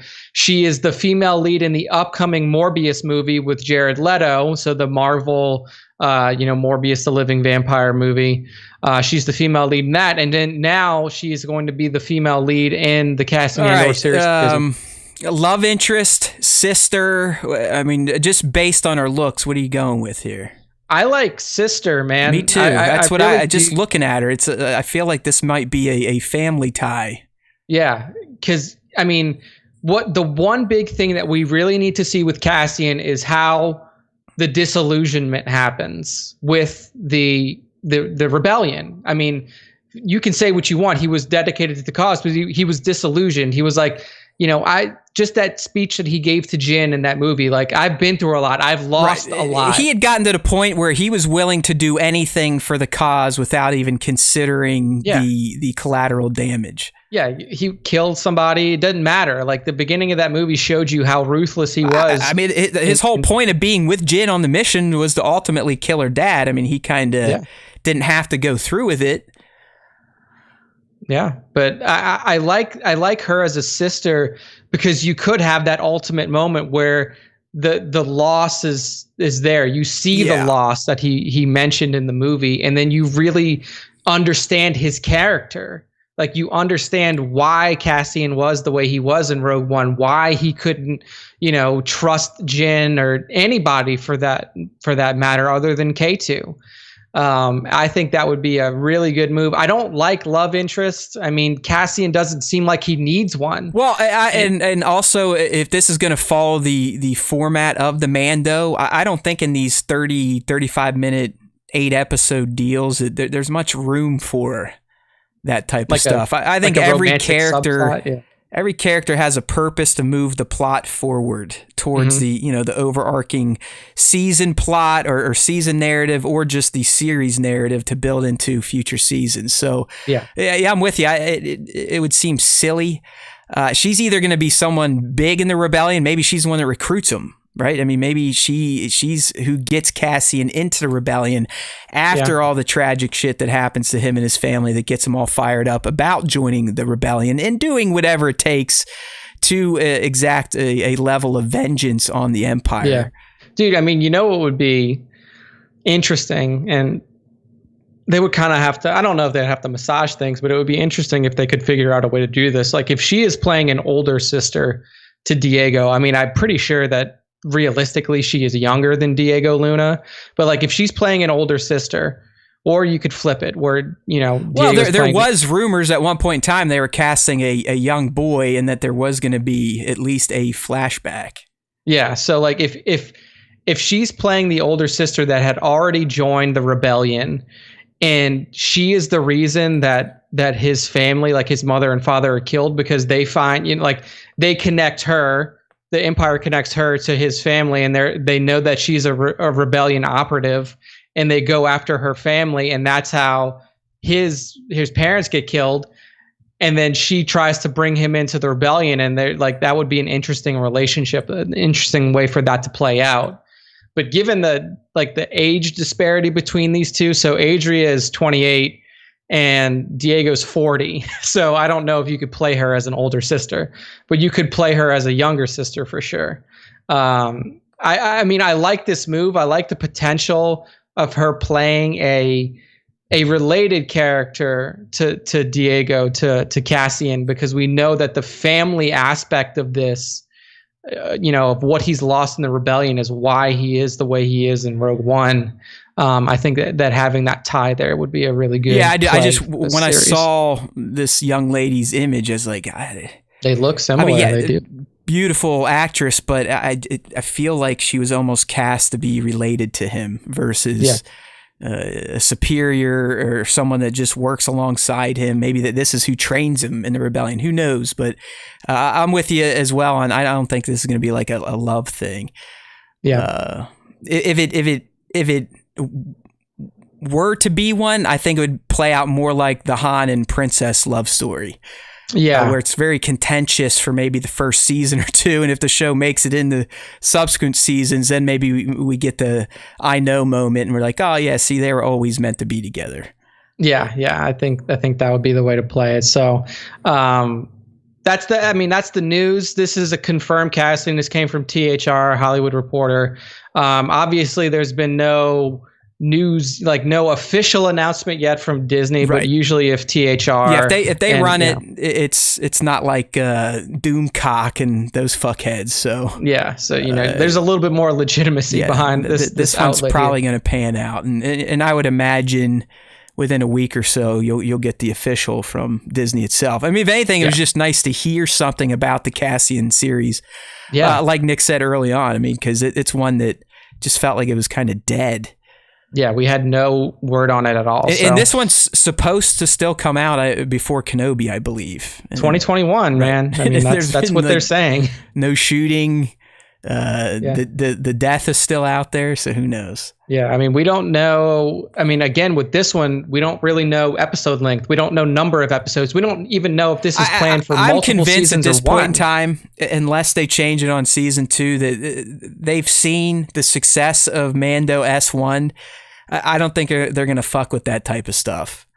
Yeah, 30 minutes. I think 30 to 40 minutes tops, probably 6 to 8 episodes. Yeah. And the thing is, you know, you extend your episode time, you pull your budget out. Your budget is now bigger because you got to, you know, more time on set, more time paying people extras and set time and all this other stuff. So, you know, if you get to a 45-minute long length, if you get to an hour long length, then you are talking about significantly more money in the budget that you have to come up with to make the show, you know, work. So good stuff there. Glad to hear that Cassian is still at least being worked on internally at Lucasfilm and Disney and that they are casting. So hopefully, I mean, positive signs all around there. We need something because, I mean, honestly, my friends, once Mando S2 wraps, that's about it in terms of guaranteed shit we can actually see. I mean, everything else is up in the air, pre-production this, pre-production that, got to wait on the virus here, got to wait on the virus there. So, and you know, they're giving us announcements and stuff that they can. I mean, you know, we know that Taika is working on a movie that will start, you know, that's going to be released in potentially 2042 at some point. Yeah.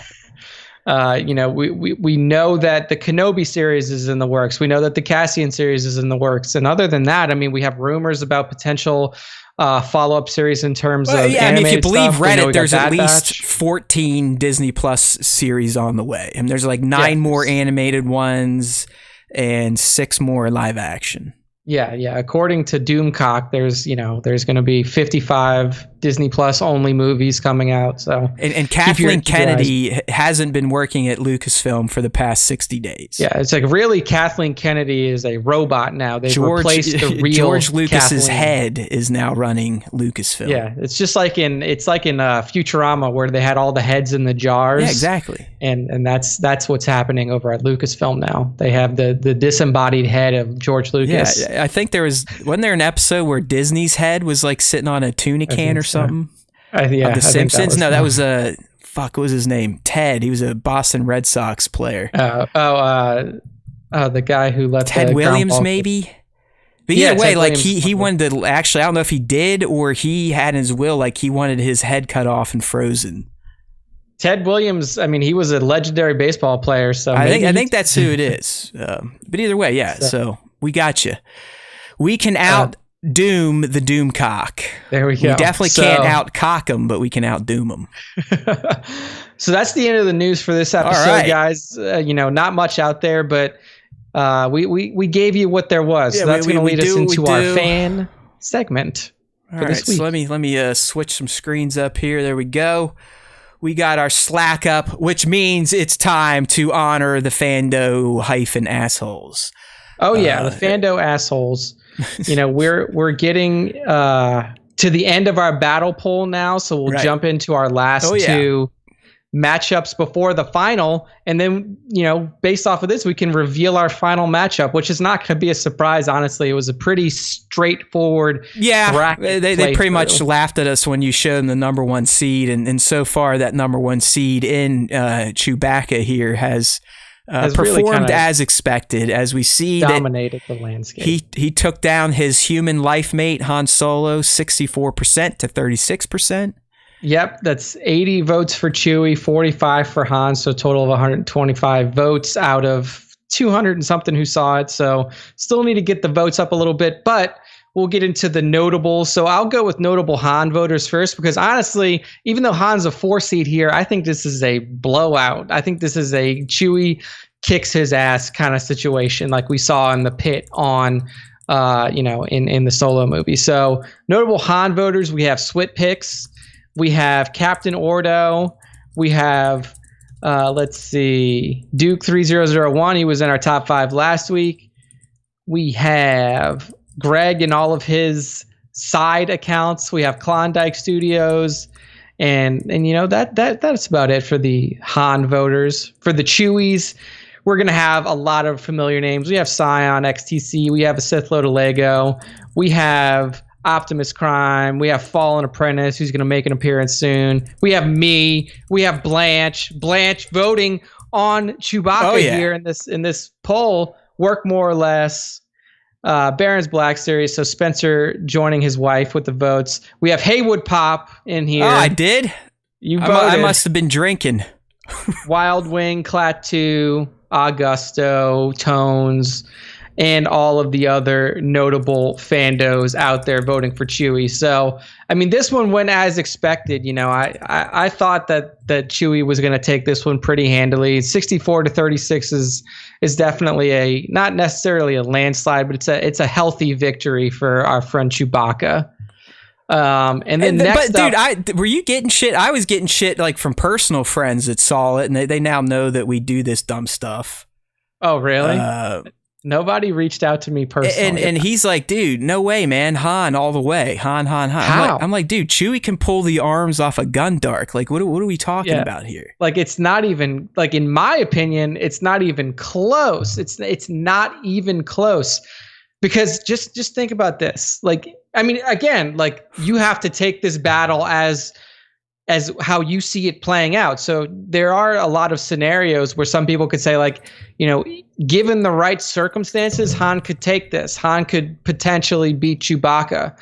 But in my opinion, Chewbacca is an intelligent creature that has shown throughout the movies that he has the intelligence level high enough to be able to fight a battle strategically in a way where he could win versus somebody like Han Solo. Now, we saw a fight between these two happen in the mud pit during the Solo film, and Chewie beat the shit out of him. But if you're saying like this is a sniper battle where, you know, they're in the middle of the woods and you know there's guns hidden in certain places and stuff like that, then, you know, it may play out differently.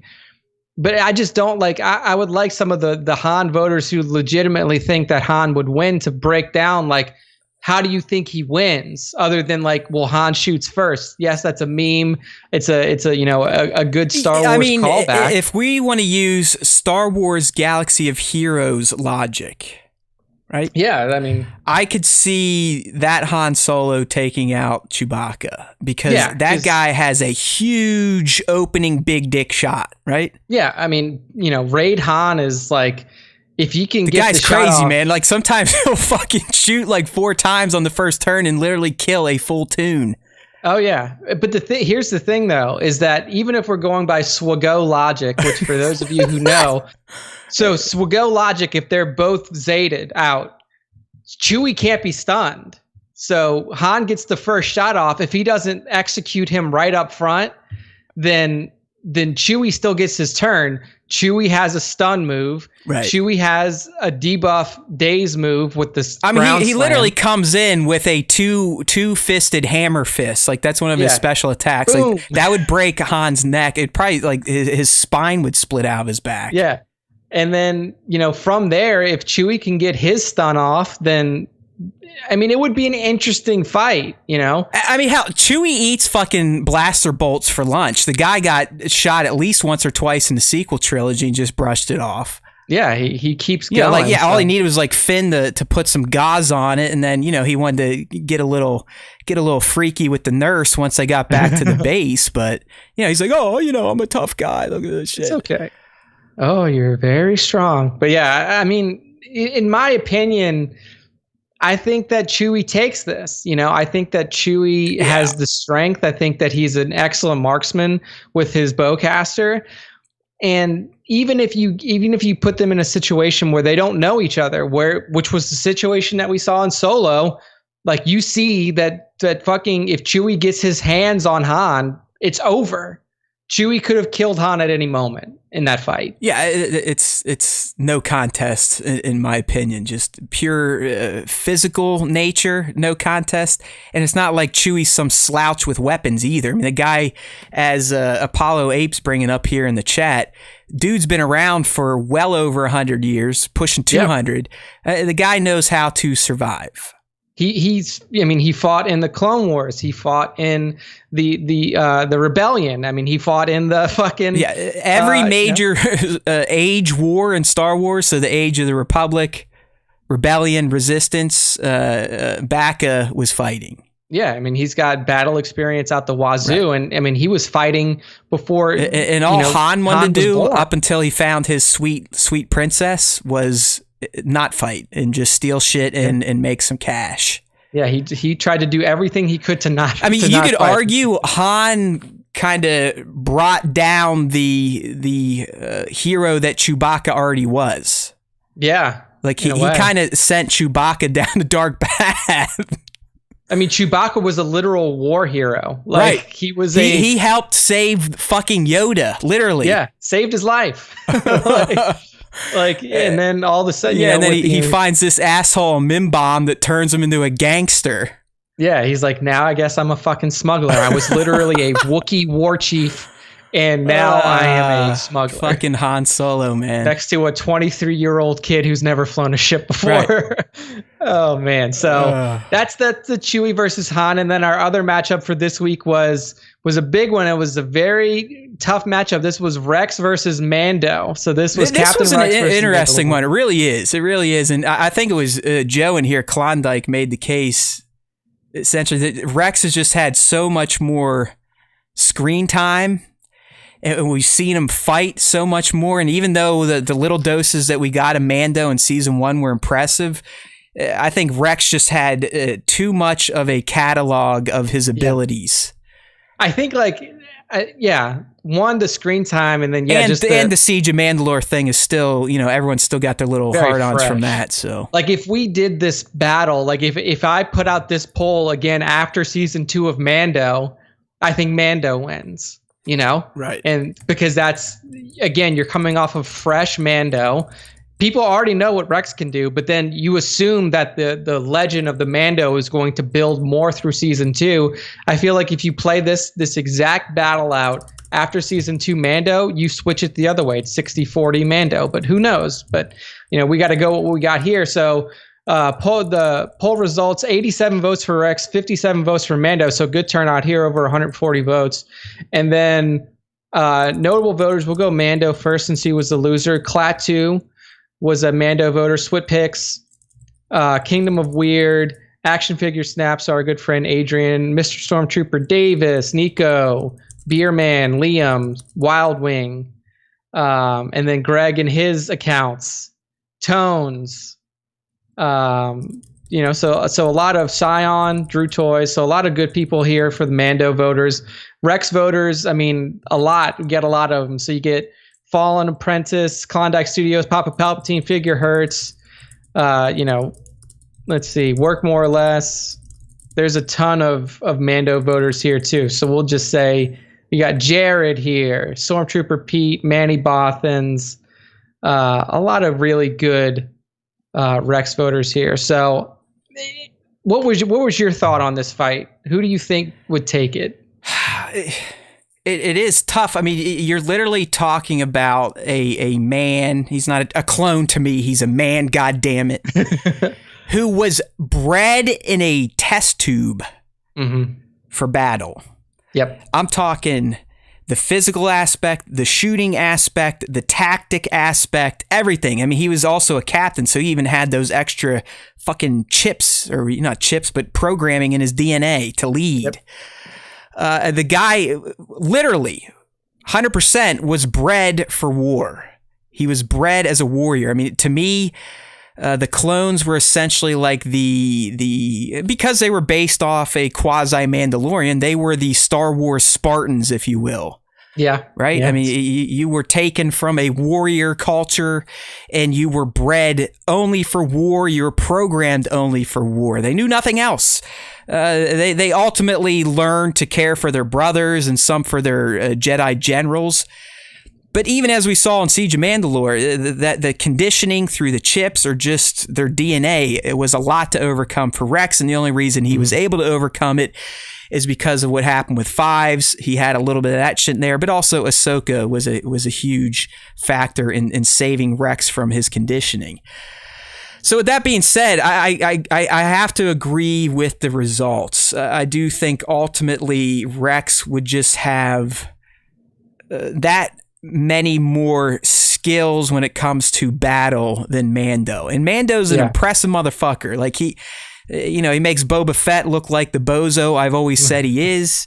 He, for the first time, at least in live action format, showed us why the galaxy revealed and sometimes feared the Mandalorians. Yeah. But just in terms of what is under the guy's belt, what we've seen him do, Rex should get the nod here. Yeah, I agree. And, like we've said, or like I say for any of these battles, is you take the best version of, the characters fighting. And the truth of the matter is we only have one version of Mando so far. We only have seen him in one thing, season 1. And to be honest with you, he's looked vulnerable in a lot of spots, like he's got some bounties done. He's marked some people. He's got, he's built a reputation. But what we've seen of him on screen, really, he's hit or miss in terms of his fighting. Like he got handled pretty well by Kara. There were situations in some fights where he, kind of looked a little iffy there. And, even against IG, he gets pinged. And if he wasn't wearing his armor, he's fucking dead. Right. That's still one of the, because no shit, I think I'm on my 7th full rewatch of Mandalorian season 1. Okay. And there's a reason the number's that high. I'm not like a complete brain dead moron that you can just sit in front of a screen all day. I mean, sometimes on the weekend, I could argue you could do that, especially later on at night. But yeah, you got to remember when one episode comes out, within the first day of an episode of Mandalorian airing, I will have seen it 3 times. So there's 3. I will see this show 3 times before the first season ends. I then, because it's excellent, just go back and watch it here or there. As I've said, having the big screen outside during the summer, Star Wars is ideal for big screens. And, sometimes we get the screen set up late. We know the little kid's going to be passing out. No reason to start a long movie. So we've started rewatching Mandalorian on the big screen now. But I do love that moment where he just, at the end of episode 1, where he sees IG show up, he walks up, and without thinking, IG just fucking caps him. He's like, whoa, I'm in the guild, dude. He's like, chill out. And then just like that, IG's like, oh, my bad. I see the puck. Sorry. My bad. My trigger finger is a little twitchy. Yeah. I mean, IG did just finish killing an entire courtyard full of people. So a little hilarious. Jumpy. But yeah, man, I agree with the poll results here. So you know what that does? I mean, that takes us to the final matchup here, and it's going to be the number 1 seed versus the number 2 seed, and that's Chewbacca versus Captain Rex. That's not bad. I mean, I guess it did end up 1 and 2, so that's kind of janky, but hey. There were some good matches. If you're good, you're good, right?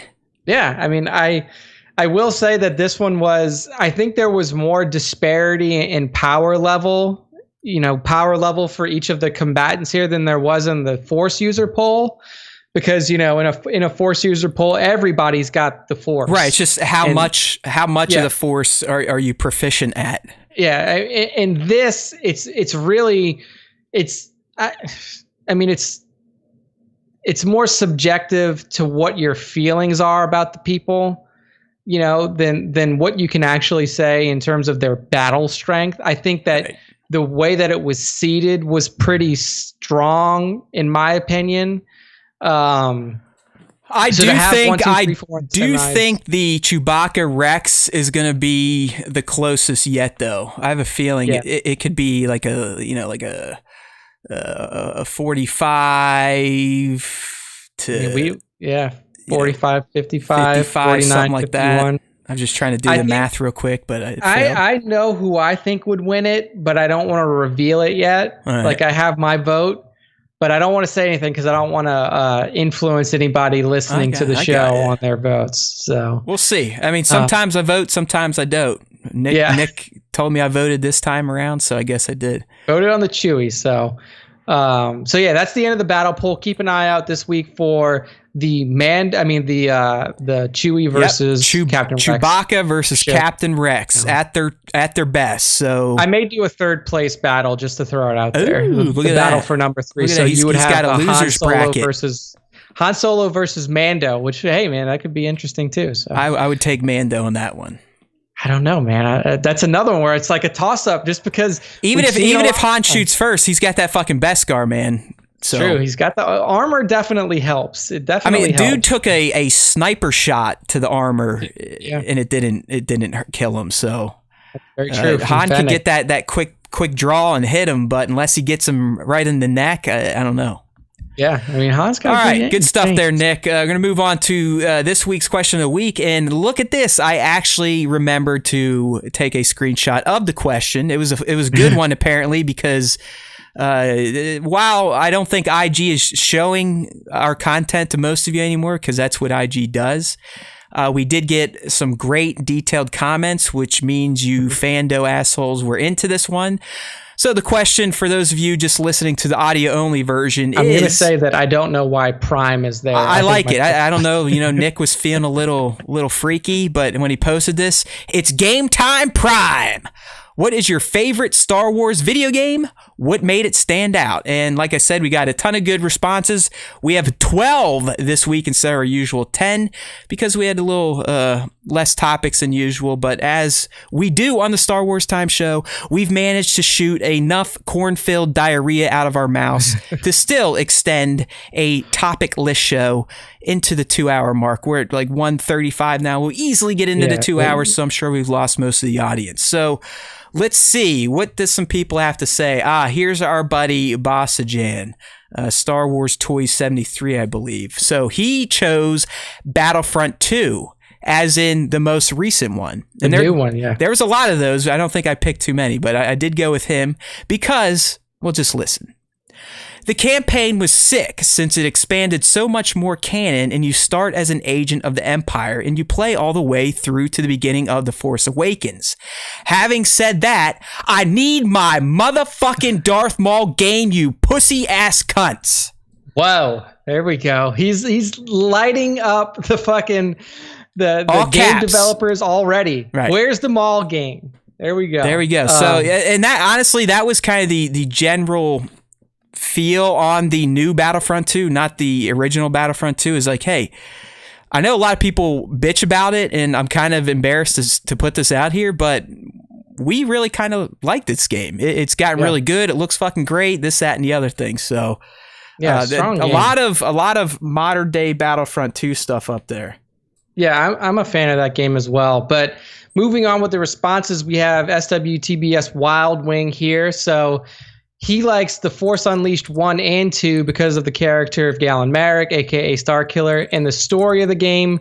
Until I played this game, I never thought Vader could have an apprentice. The pros of this game for me are as follows. The character, the story, the gameplay, and the possibilities of using the Force and lightsaber attacks. The negative aspect of the game is that it's not an open world. It's not an open world game. So again, these are people's opinions, so I'm not an asswipe like most humans are these days, especially in America. I mean, opinions are fine. I don't know if I would lump Force Unleashed 2 in there, because that one to me took a got a little wonky, drastic backstep from the first one. It just the gameplay was still fun. It just the story sucked. It got into all that weird clones of clones of clones of clones of clones of clones of clones. It's like, all right, whatever. Yeah, it definitely took a turn there with like the cloning in the story. But I mean, for me, like the first game story was excellent. Yes. You know, he's part of the formation of the rebellion and all of these different things where he's going throughout and meeting all these Jedi and stuff like that. I mean, I love that part of it. But this game is really about the gameplay. This is about fucking blowing shit up with the Force, pulling Star Destroyers out of the fucking sky. This is a Star Wars action game, not Fallen Order. And Fallen Order is good in its own right, but get the fuck out of here with that combat. If any of you listening to this are playing Ghosts of Tsushima, that is what Fallen Order should have been. 100%. Open world, 50 to 60 hours.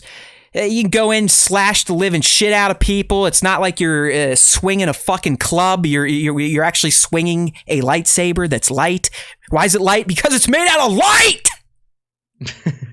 Right? These fuckers, these Jedis weren't wielding broadswords, motherfucker. I hate that shit. It's literally a plasma beam that doesn't have any weight to it. Look at some of the animations of Cal doing a two-handed swing with that fucking lightsaber. Exactly, man. You think he's got like a Death Star on the other end of it.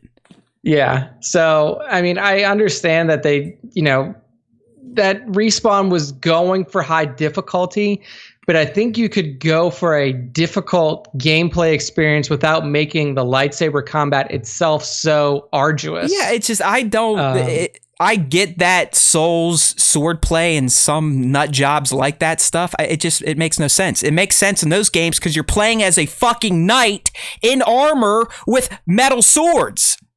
Yeah. Here, literally, you have a guy in a fucking t-shirt and pants that moves as if he is carrying a 2-ton steel beam.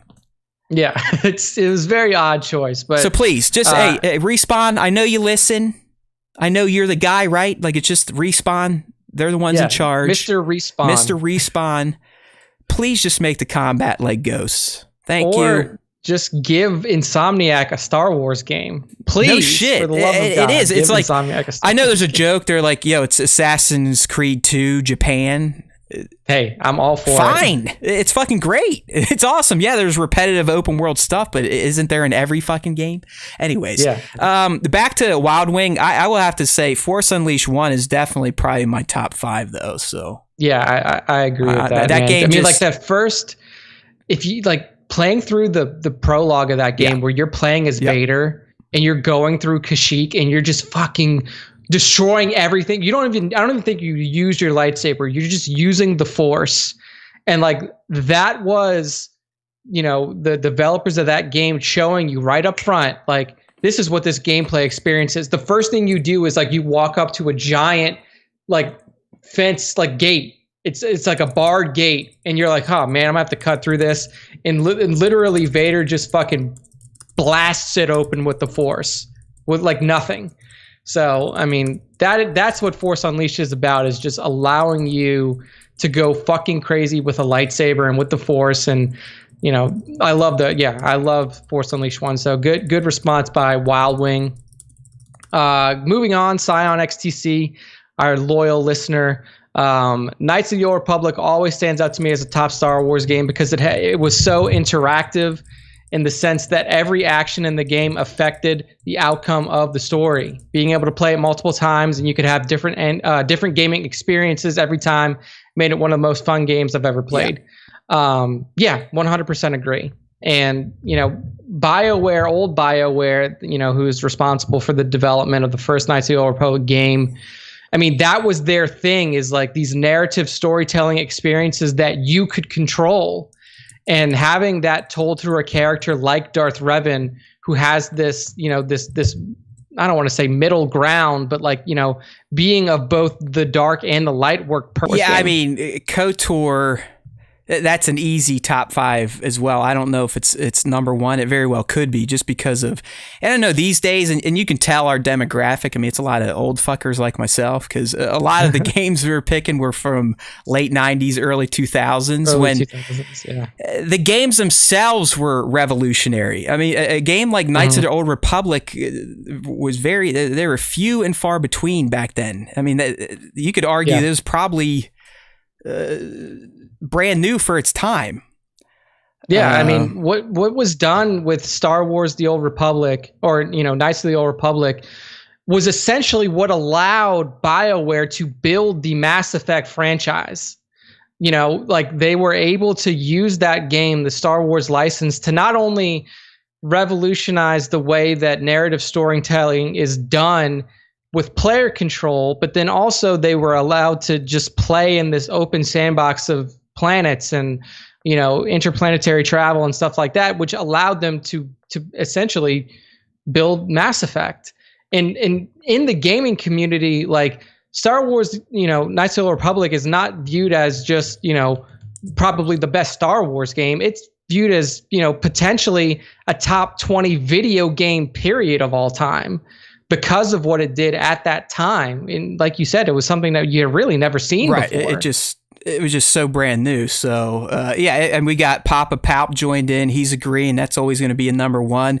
I'm still trying to get through, play through 4 or 5 on my iPad. I keep stopping and then pick it up a couple months later. And these days, even playing a game like that on the iPad, it's so easy, because now PlayStation controllers natively hook up to iOS, Xbox controllers natively hook up to iOS. You can stream it right to a big TV. So it's just, I've been knee deep in all these amazing Sony first parties. It's like, okay, I'm not going to go back and play a game I love and cherish that looks like it's from the year 2001 or 2 or whatever, when I have FF Remake, Ghost, Toulouse 2, but I get it. This is one that I think most Star Wars fans that are also gamers will always hold near and dear to their heart, especially if they're in my generation, your generation, Nick. It's just, it's unavoidable.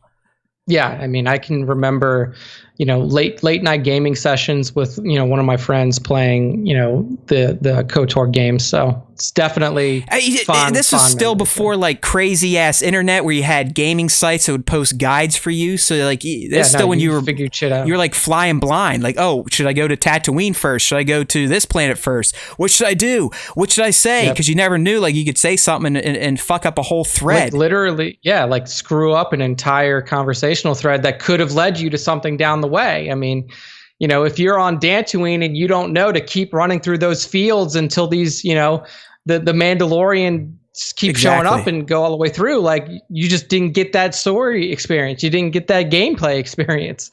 So it was one of those things that really was heavily dependent on how you wanted to play, the story that you wanted to tell, and how you wanted to build your character. The one I need to go back to is a sequel, because I never played that one more than once. I don't know if that's because I didn't like it or just the time it came out. I think I would have been either transitioning from college into the end of our lives, right? Where you just work as a corporate cog until you die. But for some reason, I don't remember much of KOTOR 2 outside the triumvirate, only because of Swago. Yeah, I mean it's not as good because it's not BioWare. Like it was Obsidian, right? Yeah. So it's still good. It's still a fantastic hell yeah, man! The Outer Worlds, which they just put out, I think end of 2019. Fucking fantastic open world space Fallout, if you will. I mean, it's great. It's a great game, but like it's hard to compare it like to the original one, right? Just because that storytelling experience was so revolutionary. It was, and I'm glad you pointed out. I mean, Mass Effect, that trilogy. Oh my God. I mean, that was magic on the 360 for me. I'm sure. Was it even on the PlayStation at that point in time? Yeah. So the first game wasn't, but 2 and 3 were. Gotcha. So yeah. I mean, Mass Effect was a good fantastic stuff. And then game BioWare, like most developers, got too big and bloated and probably got bought up by a huge publisher and got bought by EA. Yeah, there you go. Now their games are shit. So it happens. There we go. It's literally once the 2 doctors left that gave it the name BioWare, because it was literally started by 2 medical doctors. Everything kind of went downhill. I mean, do you remember Jade Empire? I mean, they literally made like a Ghost of Tsushima, but with fighting combat, not swords. In the same vein as Mass Effect and KOTOR, this and everything. All right, so good one there, Scion. Thank you. Up next, the renamed Lego Star Wars Tong, who is now Tong Wars. He's going with Shadows of the Empire on N64. Love the game. I invested heavily into that whole release. Bought my console specifically to play the game. Still have the Hildebrandt trading cards framed on my wall. There you go. That's really cool. Shadows of the Empire was one I don't think, like, either I played like short like amounts of the game because I never finished it.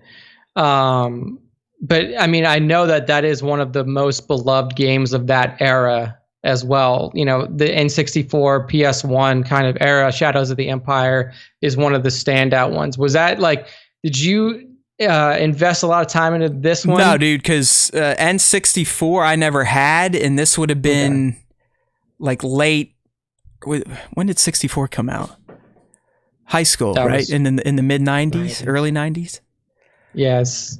Either way, I never got a 64, so no, never played it. Yeah. Okay. I was one of those rogues, one of the tough guys back in the day. Like, oh, I didn't get SNES, I got Genesis. And then, I'm not getting N64. I'm getting the PlayStation 1 because it's 32 bits or 64 bits or 100. Who knows? Released September 1996. So yeah, I was kind of like you. I mean, I wasn't in 96. Dude, I was a sophomore in high school, so you know what I was thinking about. I was thinking with the little guy. Like that. I mean, I don't know if most people, I know most men do, but when you're a young male, at least me, but really all I ever thought about was girls touching my penis, girls touching my penis, me touching my penis, anything. Like that's all I thought about. That's it. So no, I was not playing. I was not playing the N64 in high school. Distracted at that time, but Shadows of the Empire, great pull. I know that's still a beloved game even now. So, and I think you can get those if you play any games on PC. There's a PC version of it that you can get for Steam, so you can play it through there as well. Or if you're one of the unsavory types, I'm sure there's a ROM out there somewhere, and you can get a player on your computer. That's true. So next up, we have Sir Dork 730 Jared in the chat.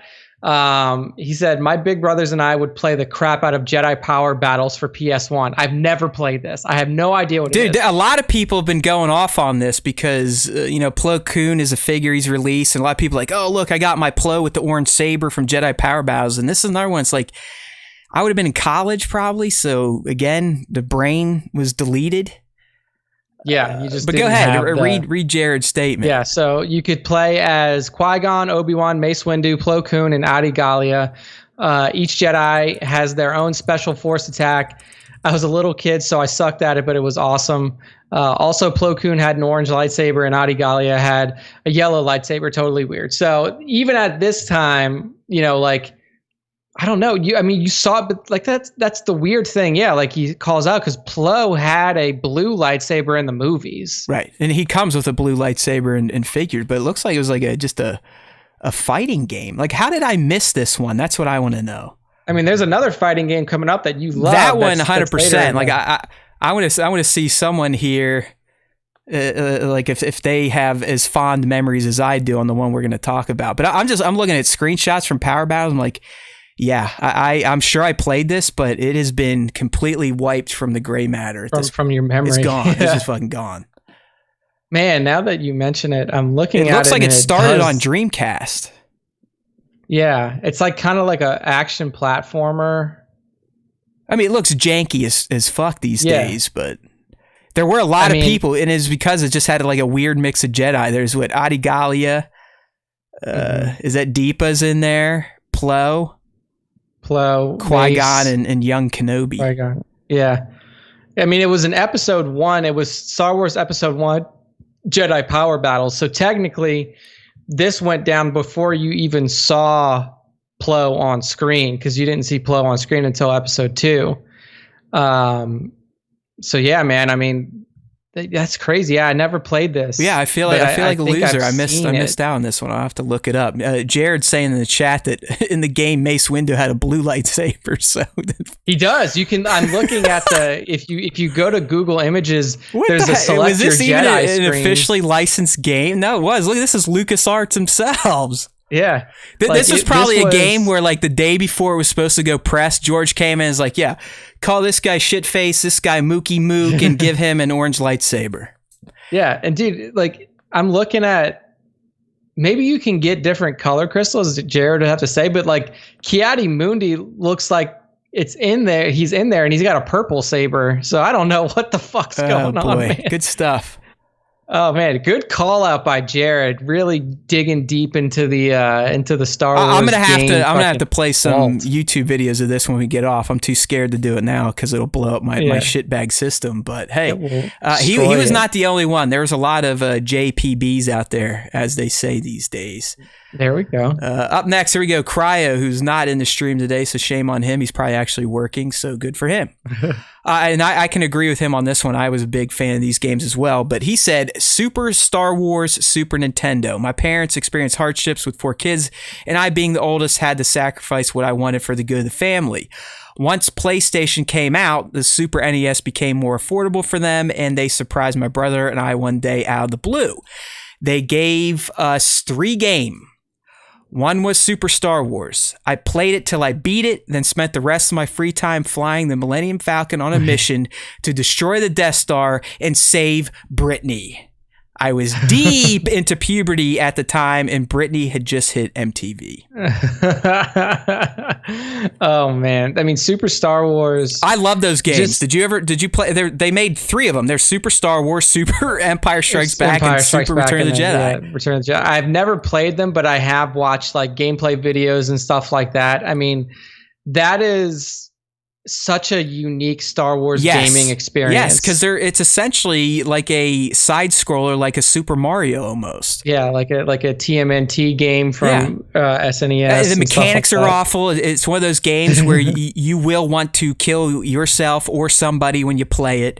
I've fired it up in ROM form every once in a while when I feel like being bad. But those games, I contend, if you could get through, like Cryo said here, and actually beat one of those games, you had true skill or nerves of steel. The patience, right? Yeah, the patience of a saint. Because all you that started gaming in the mid '90s, 2000s with things called saves and checkpoints, you had no fucking idea the hell we had to go through in arcade gaming, NES gaming, SNES gaming, pretty much anything on a cartridge. Yeah, dude. The best we had were fucking codes you'd have to type in to like restore some of your progress. Yeah, I mean, like playing Mike Tyson's Punch Out. Like at a certain point, you just knew the Mike Tyson. Oh yeah, code, by the top, off the top of your head, you just put it in. But I mean, a game like Super Star Wars, it is maddening, the difficulty and some of the bullshit, the hit detection, the lack of hit detection. Yeah, I mean, I don't even know if hit detection was a thing back then. It was just like, did your box hit the other box? It is a memorable, charming Star Wars arcadey type of experience. Yeah, and you know, the old games like that are just. They're gonna have this nostalgia factor to it that you really. They have the pixel visuals. They're gonna have like the chiptunes versions of Star Wars music. You know, even if you know that it wasn't a good game, it doesn't have to be a good game. Like we said, it's just your favorite, right? And stuff like this. I mean, it's a you look at some of these old games we're talking about now, and if you just gave them to someone to play, they'd go, "You're fucking stupid." It's like, why the fuck would I play this? Yeah, you guys ever heard of the PS4 or the Xbox One? Yeah, it's like this isn't even 3D. Yeah. Like why does everything look like squares? But they could make you a gamer. There's no doubt about it. I mean, it's probably also why I'm going to have a stroke at a young age and why I've spent hundreds and hundreds of dollars on game controllers. It's because of my time with games like Super Star Wars. Oh man. So up next. Good call there. Fallen Apprentice here. Yes. Fallen Apprentice says agree. Jedi Outcast on PC though. I just remember going to Electronics Boutique, old EB Games / GameStop at the local mall with my parents. That was back in the day when you could return games within 2 weeks, even if you opened them. It kind of reminded me of Half-Life with the first-person shooting and levels. The game as a whole was just awesome. Nothing has been able to touch it since for story / campaign mode for a mostly first-person Star Wars shooter. I mean, this game is really what, you know, touched on that post ROTJ canon storytelling experience, right? Because I mean, you're talking about Super Star Wars and some of the other things going on. I mean, like this is when you're building, like when Luke is rebuilding his Jedi Academy, you're playing as Kyle Katarn, who becomes an eventual master in Luke's Jedi Academy. You can actually play this game on the Switch now. And I think the PS4, not Xbox One, but I know you can get the Jedi Outcast for the Switch. Yeah, and it's not like a remastered version. It is just the original game port. They might have cleaned it up a little bit, at least the resolution, but yeah, you had to change for resolution scaling on those consoles, but I mean, it was a very unique experience to play as Kyle Katarn in a first person setting, and you know, just a story that was being told throughout that game. It's kind of hybrid, right? Because you had first person shooting, but it would kind of be third person action. Yeah. So good one. I mean, I was a big fan. I was a big fan of it. So hey, how come most of these games are from like the 80s and 90s? Because we got old fuckers. Oh yeah. It's literally because they haven't really made fucking Star Wars games. I will say that one of the upcoming responses is relatively new stuff. So I mean, we had Bossajan that likes the new Battlefront 2. That's about it. You know, so that's he's literally about it, because here we're on the Rust Belt Collector, and he's going Battlefront 2 with the caveat of good version 2005. And he also throws in Republic Commando. So both have strong nostalgia for me, such that I can't pick between the two. But I guess solid gameplay mechanics, replayable missions that I still play to this day, as in Rust Belt, and a focus on clone troopers really stood out to me. Yeah, dude. I mean, that's what was huge to me about Battlefront 2 specifically, is that, you know, the Galactic Conquest mode, you could literally like pick your planet. I want to play as this, you know, I want to play this, and then go. And it wasn't like, you know, it was very, I guess you could say, like mission based, like you mentioned. You didn't have to play through the whole game to play one section. And then to me, what had me going back to Battlefront 2, the original one, over and over again, is you could go and you could have a heroes versus villains battle on Tatooine. And you could pick whatever, you know, you pick your Jedi, you pick your Sith, and then you just battle. I just got off on owning the AI, and I don't care. Yeah. It's like the AI was dumb as shit, but I loved just kicking the crap out of computer code. Dude, it was hilarious, because this is how the games would play out when I would play heroes versus villains. If I was playing heroes, I would pick Ayala Secura, because she had 2 lightsabers. She was the only person in the game at that time that had 2 lightsabers. And I would get like, you're basically playing to 150 kills or 200 kills or something like that. I would get like 80 something kills on the good side with Ayala, and we would always win. And you're playing against AI, we would always win. It's the best. And I would go, whenever I would play on the bad side, I would pick Maul. I would get like 110 kills, and we would still lose. And I don't know how. Like, are my fucking AI teammates that bad, or is this thing just rigged to where the good guys the player was always going to be the hero? And that's why, I mean, even modern BF2, where they did allow AI play, the AI is somewhat competent. You don't quite feel like a gaming god as you did in the old version. Oh yeah, dude, you can legitimately lose AI games if you're like, man, dude, what the fuck? I loved just how you could, you know, get in any fucking vehicle and kick the shit out of people, and jump out and then start kicking the shit out of people. Oh, and then get in a jet and fly up and kick the shit out of people in space. Dude, that's also what I liked about Battlefront 2. Original Battlefront 2 was you had full-fledged space combat. You literally took off from the planet and would fly into and jump into the space battle and fly into the hangar and start kicking the shit out of people. Yeah, dude, and it was great. I loved it. Like the flying combat was competent. It was very. His other one here though is another choice game that I'm surprised you never got a sequel, just based on the type of game it was. But Republic Commando, and that's where you had the 4 almost class-based clone troopers that all had their specialty. And were you able to swap in and out, or would each character kind of get a different part of a mission? I can't quite remember, but I can't remember. I know one of the guys was Scorch. He stands out to me. I forget the others. It's been a while. And that was a game too that would have came out during my college years, and I definitely did some damage. So a lot of that short-term stuff is gonzo.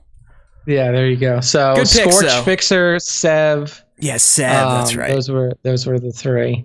And they were part of Delta Squad. And this is where we also got introduced to a lot of the Geonosian characters that were you know, that kind of showed up in AOTC, but you had Sunfac, you had Poggle the Lesser, and some of the other more popular Geonosian that's a good one. characters. I'd love to see a modern day sequel of Republic Commando. Yeah. All right, up next we got Mr. Barron's Black Series here. So here's the young right, and I picked him because he was leading with Battlefront 2, but then he switched gears. He said, you know, Battlefront 2 and Jedi Fallen Order go without saying. Well, I don't know. However, despite what most people say about not being a good game, I have very fond memories of playing the Xbox exclusive. He's talking about the black, like the first one. The original Xbox. Yeah, Xbox first. The Obi-Wan game. It let you play all the behind the main story moments of Episode 1 with Jedi Apprentice Obi-Wan Kenobi. Plus, I have great memories of facing off in Jedi Council member 1v1 battles, and also laughing my head off with my cousin while listening to the game pronounce Deepa Biliba. But yeah, I never played this game. I did, and that's kind of why I picked Spencer's, because I mean back then I was gung ho with Phantom Menace. Still am. It's my favorite prequel. I like it. That's for you, Jared.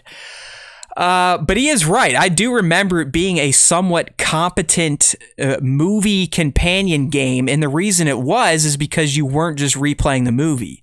It was all Obi-Wan just doing random shit by himself on Naboo. And there'd be like different missions to do, this, that, and the other thing. So you did kind of get a whole different perspective of the events of that film through this game. Yeah.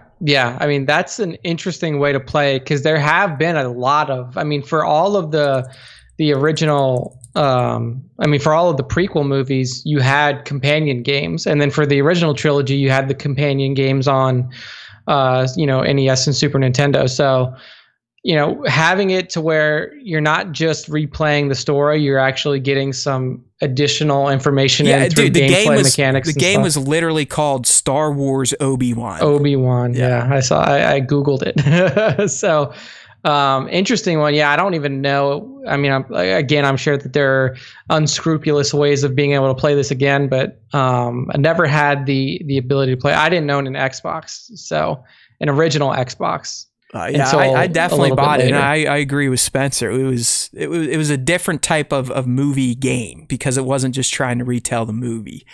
And this was also this would have been 99, 2000. So I mean, it's still very polygon inspired graphics, boxy, very square, lots of angles still in the character models. Yeah. So good call out there. All right. Up next, of course, Tones was going to get in here.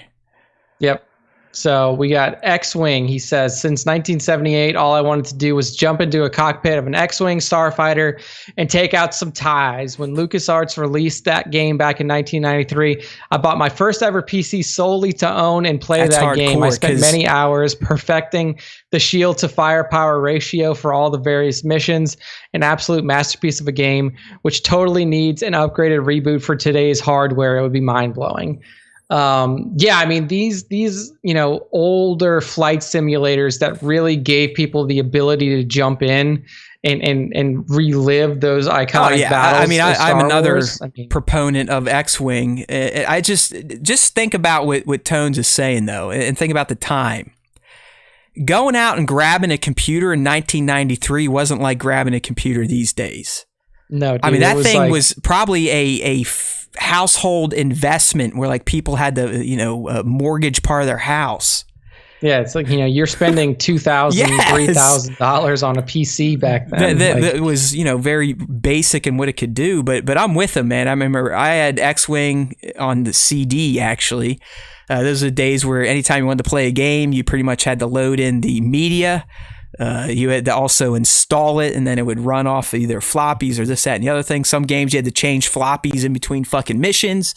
But I'm with Tones on this. X-Wing was kind of for the same things. I mean, as a young kid seeing the original movies, obviously the space battles, seeing Luke in the X-Wing, the Death Star run, all that put delusions of grandeur into my head about being able to do the same things.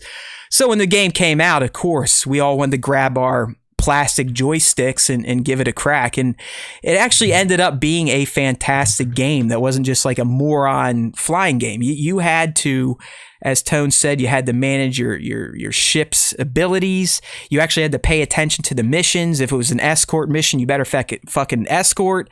If it's a dogfight, you better dogfight, this, that, and the other thing. It was fun. There was actual structure to the missions and not just chaotic flying and shooting shit. Yeah. I mean, it's one of those things that we may get an experience like that with Star Wars Squadrons. I mean, I know that this is primarily going to be a multiplayer experience, and back then there was no multiplayer. But, looking at, the way that they have essentially not really rebuilt, but like we're inspired by the power system for sure. Yeah. I mean, you're right. In terms of managing the 3 power subsets of shield, engines, weapons, you're definitely going to get some X-Wing or TIE Fighter nostalgia there. Spoiler alert. So I think that, for somebody like Tones, and I know we have an upcoming response that is on the flip side of this one, but like for people who are really into these games, X-Wing and TIE Fighter, X-Wing versus TIE Fighter, it'll be stuff close. Like that. I don't Squadrons. Yeah. It's not going to be 100% because I do believe X-Wing and TIE Fighter and X-Wing versus TIE Fighter, they were really going for sims almost.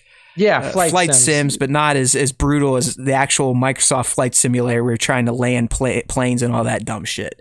Yeah, I mean, this, like, Squadrons is described as a space battle simulator.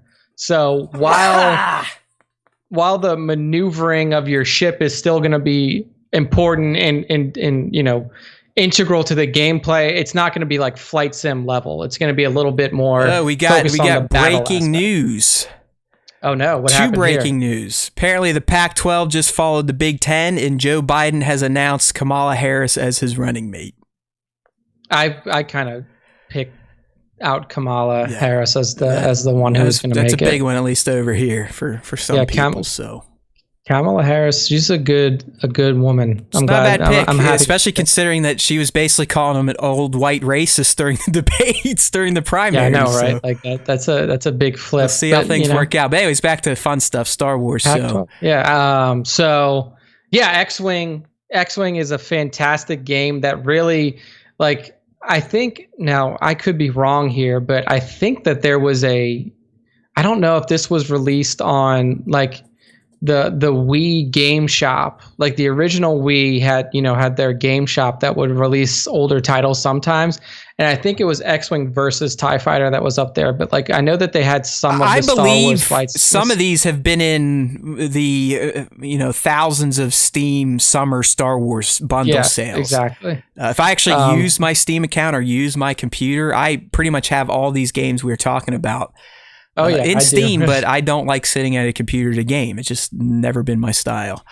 That's my style. Give me the fucking console so I can just put a game in. Don't have to worry about installing drivers for this, that, and the other thing. Just fucking play.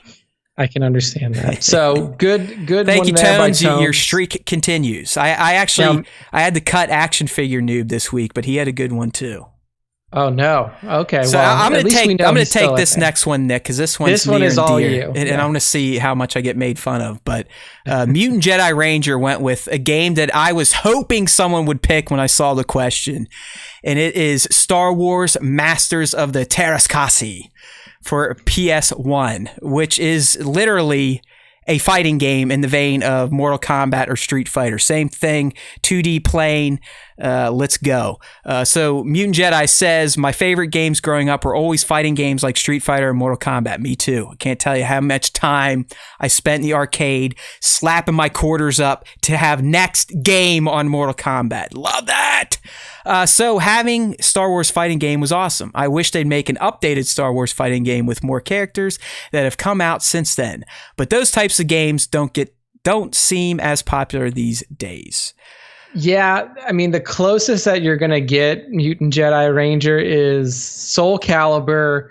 I don't know when the last Soul Calibur game to release was. I think Street Fighter V is the most recent, I believe. Okay, so they would add in Star Wars characters. Like they added in Vader, Yoda. Right, you're right. So that was going to be your closest one, but... Masters of Terrascasi. And again, I think that the game kind of got an Easter egg in Solo because this is the form of combat that Kira uses.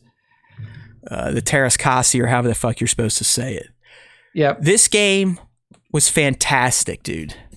I mean, you had a Tusken Raider as a combatant, Boba Fett, Chewbacca, Han Solo. It was essentially the battle of the basics with some of the Force people. I mean, Vader was in there. Mara Jade's in it. Yep, I'm looking at some of the screenshots. Who else is in there? Vader's in there. Luke's in there. Arden Lynn. You had a lot of like. Yeah, I mean, they had a fucking Tusken Raider, dude. You're digging deep. I mean, like you're getting way into. But it fought like a virtual fighter. Dude, they had Leia with a dual saber in there, a dual-sided lightsaber, Leia. Yeah, there's some wild stuff in this game, and dude, you had Jedi Luke and you had CLS, Commander Luke Skywalker from ESB. Oh yeah, so the Leia, she's in her Bausch, and I guess Bausch had a bow staff. A bow staff saber. But it looks like you could even do Slave Leia. I mean, who knows how many of these were skins or hacks? But I'm telling you, this game, as wonky as it looked and as wonky as it played, I can't tell you how many times my buddies and I would just sit in our apartment and just have tournaments with this dumb shit on a Friday night after the bars or a Saturday while we were hungover. Like I said, it wasn't as fluid as a Street Fighter or even Mortal Kombat. It was more of that virtual fighter feel. There was some kind of 3D ring manipulation. But it was just a blast. Every character, they had special attacks, projectile attacks. It was Street Fighter, Mortal Kombat, but with Star Wars characters. Dude, the Tusken Raider character's name was Hoar. H-O-A-R. There you go. I mean, what are you talking about? It's as good as it gets. Dude, there was a Gamorrean guard. Yep. Apparently, his name was Thok. Thok. Oh man, I'm telling you, people, if you can find this and you got a working PlayStation 1, throw it in. Throw it in. Came out in 1997. 97. Yep. People still selling it. It's still going on eBay for $20. So there you go. If you are a longtime listener to the Star Wars Time Show, then you know that Matt's brought this game up multiple times. It's just one of those games that it's kind of like music, where certain games will leave such an impact on you throughout your life that it will take you right back to that moment in time. Like I am sitting in my little shitty 2-bedroom apartment right now with my dudes playing this game, yelling at each other, accusing people of cheating and spamming the same attack over and over. Because it is one of those games where you can literally just sit there with Boba Fett and like throw punches at the right time, and no one was going to defend you. You couldn't get hit. No way. It was kind of like old Street Fighter with Blanca, where all you had to do was sit in the corner and electrocute yourself, and nobody could hit you. I was so happy that Mutant Jedi Ranger brought that one up. I was really hoping someone would get that deep dive, because it's I guess to me it's like a Jedi power battle. Just I don't know, it didn't hit a lot of people's radars. Yeah, and I mean, look, fighting games are essentially dead now unless you're Mortal Kombat or Street Fighter. Right. There are no fighting games. And I do think it works for the Star Wars universe. I think a traditional fighting game, I mean, you don't have to have just all Jedi. I do think it works. So good one there, Mutant Jedi Ranger. Now, especially now with so many new people in the universe, You could bring in legends, you could bring in new canon, you could bring in all these different characters and have such a robust fighting game. But I don't think that EA is going to dedicate. No, probably not, because it's not like this one was received too well, considering most people never even knew it existed, and most people that played it said it was ridiculous. But I love it. I mean, it was the perfect amount of ridiculous for me.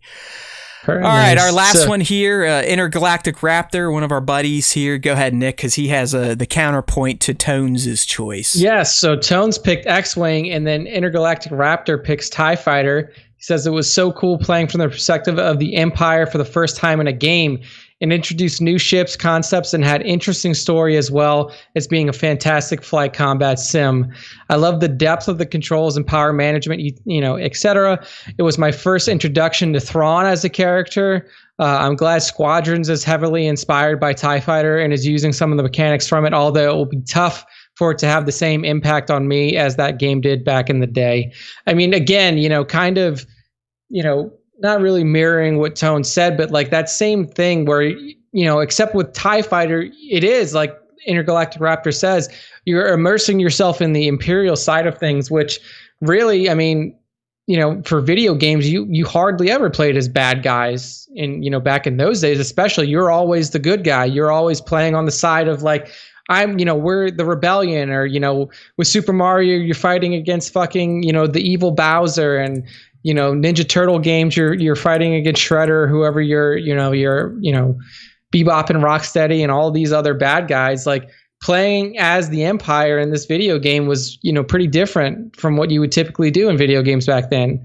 And then, like he says, you're going to have Squadrons tying into it now with the power management system and taking a lot of inspiration from the TIE Fighter game, from the X-Wing game. So, another great call out here. I still think Squadrons is going to be more actiony.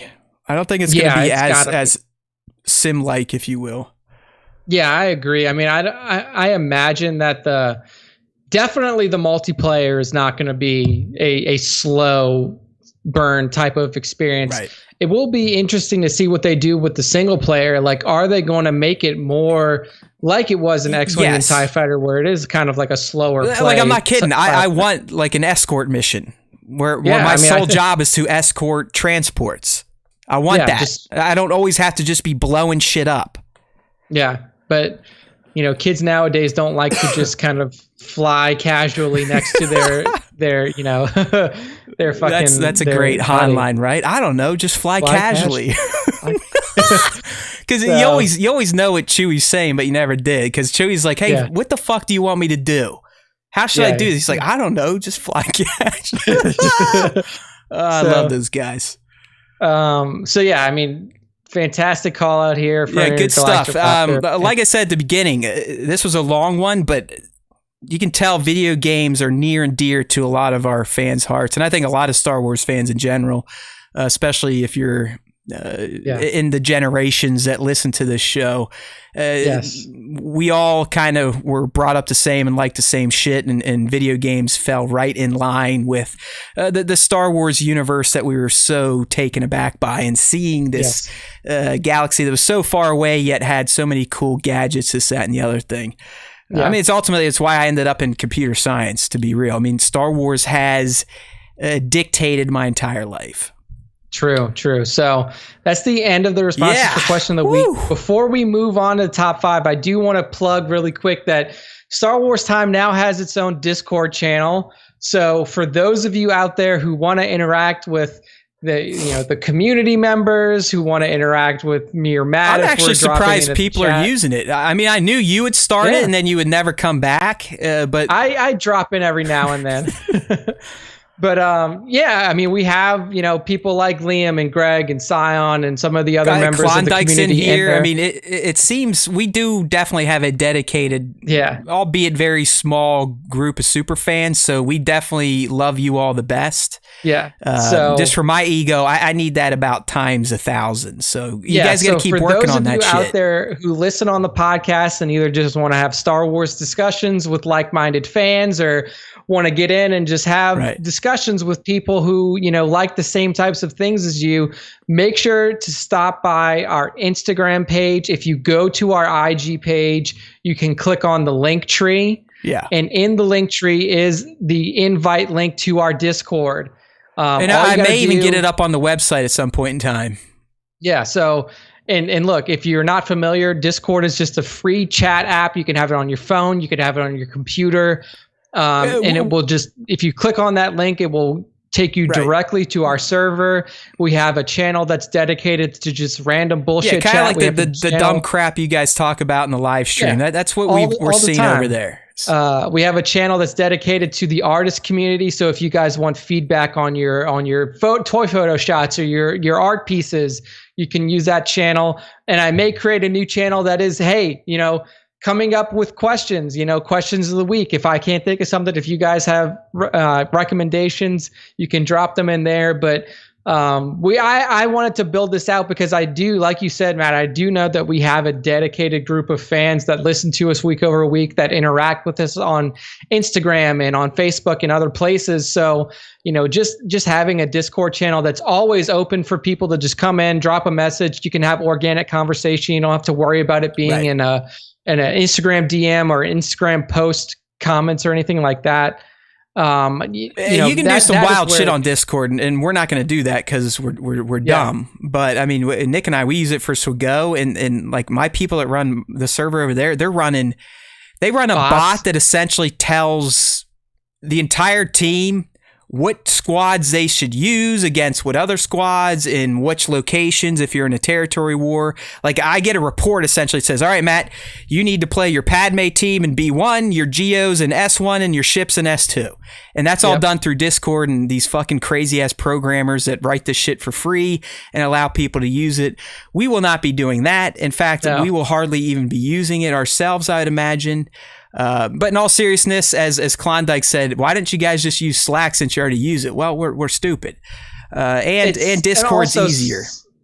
Yeah, Discord's easier. Discord is also free. Yes, and Slack gets chintzy on saving messages and this, that, and the other things. Yeah, so. Slack eventually, if you get to a point, one, with the size of your user base, and two, with your messages, it'll just start deleting your backlog. So Discord has really good options for partnerships. So if we ever grow, the Discord grows to a size where, there's 500 people in it and you guys are using it every day, then Star Wars Time can become a Discord partner. And that gives us, it's another platform for people to not follow us on and not make us feel like we even have an audience. So it's good for people like me. It's good for that stuff. Yeah, but I mean, the people who are already in there, there's some good chat. I do ask, like, if you really want a comment from myself or Nick, you got to use the @. You got to @. Yeah, you got to @ us. Because the only way I'm going to know that there's a question, particularly for me, is through an @. Because for the most part, I have Discord notifications turned off unless it's an @. So if you've been on Discord for a while, there's the @everyone, which will notify anyone in a server, and then you can just account names. So if you do need something from Nick and I, please use the @. Otherwise, I'm only dipping into that maybe once a day just to see what the fuck you fools have been doing. Exactly. See if anyone's burned it down yet or said something stupid to get us banned. Yeah. I have the channel set up just to try to segment it out. So if you are, looking for feedback on toy shots or art pieces or anything like that, try to use the artist community channel, and then the Cantina Talk channel just can be for random bullshit. But you know what? Just feel free to use it however you want. This is a free space for all of our fans to go and interact with each other, interact with us. I thought it would be something fun for everybody. And hey, it's free and easy to set up. So Matt will show you on, if he can eventually pull up just the Star Wars Time Show IG on the live stream. There is a link tree in our about section on our page. If you click that at the very bottom, there is a Star Wars Time Discord link. Just click that and it'll take you right where you need to go. So wanted to drop that in before the top 5, but now that is done, it is time for the top 5. Oh, you know it. Let me get it pulled up here. Everyone's going nuts with all these news stories today. We got this is what everyone's here for. This is why we actually have about 10 fans and only 10 fans, but we love those 10 fans and we honor them on a weekly basis in our fan segment, which is now ballooned beyond just the top 5 into the battle brackets, the question of the week. But this is it. This is the bread and butter, the top 5. And this is one of those +1 Star Wars fan artist features of the week. I got to pick one. I'm glad this was a week where I got to pick one, because both of my picks, I always give them 2. Ultimately are making the list. So I don't know if I influenced Nick's decision on one, but the one I got in there, I found it to be a beautiful image and I wanted to talk about it. But before we get to the +1, the only one, the top one, we're going to go through Nick's top 5 Star Wars fan artist features of the week. Yes, the top 5 this week. I mean, like Matt mentioned, he actually got both of his picks in there. So Matt's got a top 2 this week, but his other top 1 starts off my top 5 with a shot from Lima 4 Photos with an absolutely top-notch shot of 501st Legion stormtroopers kind of swinging into battle here on ropes. And I mean, really, everything about this shot is good. The atmospheric effect used, probably atmosphere aerosol, the posing of both of these troopers while they're swinging on these ropes, kind of moving into battle. This is probably rappelling down. I mean, this isn't the 332nd troopers that are going to Mandalore to fight at the end of season 7, but I can see them just dropping down onto a battlefield from these ropes from their troop transports, guns out. There's already explosions happening below them. You can see the bokeh and the little bits of fire coming up from the bottom right of the photo. And I mean, this is just a top-notch shot all around. Yeah, Lima's been posting a lot of these too, and I'm assuming they're customs. They're beautiful customs. I fucking love these figures. I love the shot. I mean, the shot's fantastic. Great little action scene, as Nick said. They're kind of hanging down for some ropes, swinging in to kick ass and take names. I really love these figures. I mean, it just, when people customize or buy custom figures, you can see the attention to detail that goes into them. And these guys just look absolutely fantastic. It's some of the best looking clone figures I've seen captured. I mean, we're always going to love the 501, the boys in blue, right? But I just love the added paint styles. You know, they kind of kept the phase 1 fins on these helmets, which gives them a little bit of a different look on really the clone trooper from Revenge of the Sith helmet. You could actually go look at this. It's kind of a simple setup. I believe he's got the dudes hanging from this braided rope on a wire, and I believe the backdrop is just a configuration of that ubiquitous thumb buster diorama that everyone else pretty much in the community has no issues with. But me, I built it once, and I didn't even build it. I had my wife build it in one format, and it has never changed that form. And I will never change that form. I tip it on its side. I tip it sideways. I'm just not fucking with it. We all know how I react to toy stress. It's not good. So it's not. It gets crazy and potentially violent. But I mean, if you go over to Lima 4's IG profile too, I love how he does these grid style, like 3 shots in a row. Yes. That sell a whole. There's not a lot of people in the community that do the grids. It is kind of a pain in the ass. You got to grid them out to 1x1 squares, make sure everything's lined up. I'm sure there's an app that can do it for you real easily. But you're right. The grid, once someone actually goes and look at the profile, is the sexiest way to look at someone's Instagram profile. Oh yeah. I've got that first one, his most recent grid there, Nick. It's of these two bros again. Great atmosphere. It looks like he's using some flooring from that diorama, but it really does just, man. It looks so cool in a feed. Like, scrolling, like you said, scrolling down. And like, if you go a little bit further down, you'll see he's got 2 grids in a row. One of JKR, Jedi Knight Revan, and then one right below it of Vader. It turns the feed into a work of art itself. Yeah, it's a beautiful, beautiful representation of these 2 figures, the Vader and the JKR here. So, excellent work by Lima 4 Photos. A low follow account, but hopefully he starts to pick up a following. Only 604 followers now. So if you're not familiar with his work, go give him a follow on Instagram. Very good stuff that's on his feed recently, especially like we mentioned, these really creative grid photos that he does. So at Lima 4 Photos on Instagram, 4 is spelled out FOUR. Really good work here. I mean, I remember we featured him multiple times. I think this might be his first top 5. Clearly not getting the love from IG that he deserves. 604. Let's pump him up. Pump him up. Right. Lima 4. All right, moving on. Next up, we have at Flyboy1138 on Instagram. And see, Nick, I always try to guess when I don't fuck up and actually have to post the top 5. I always try to guess which shots Nick picked based on the accounts, and this is the one I was struggling with. So, go ahead, Flyboy1138. Yes, Flyboy1138. So his name is clearly taken from the Lucas THX 1138.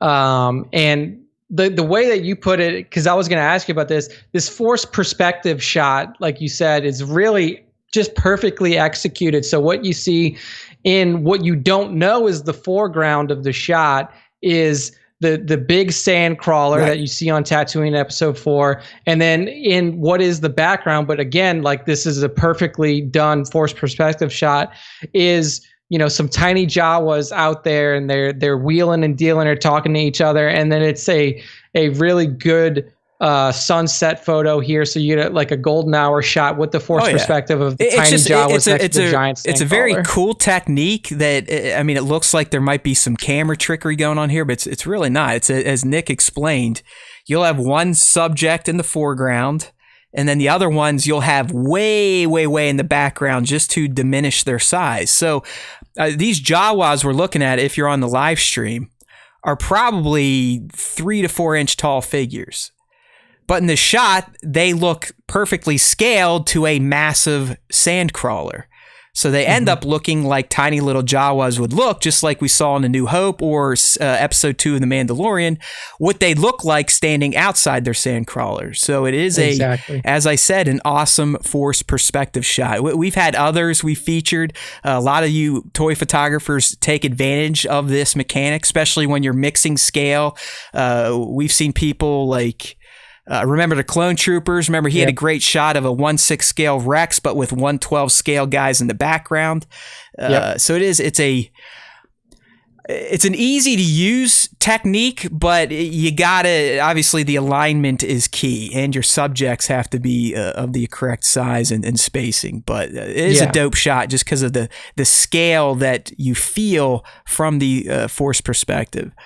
Yeah, exactly. So another relatively low followed account, only 250 followers for Flyboy, at Flyboy1138 on Instagram. It looks like he has a lot of different, does a lot of different things with his account. So a lot of fun over there. So give him a follow. Next up, we have a beautiful scene recreation from Revenge of the Sith by The Collection Possession on Instagram at The Collection Possession. I believe this was a first-time feature, first-time top 5. So you've been getting good at this. You almost pick one out a week now, because I've been trying to share more just brand new accounts, people that we don't always see. And it seems like every time I do that, they make it into the top 5. So I mean, you're picking good shots. I got a decent eye. I might not be able to snap them the way I want to snap them, but I at least know what other people do and when it looks good.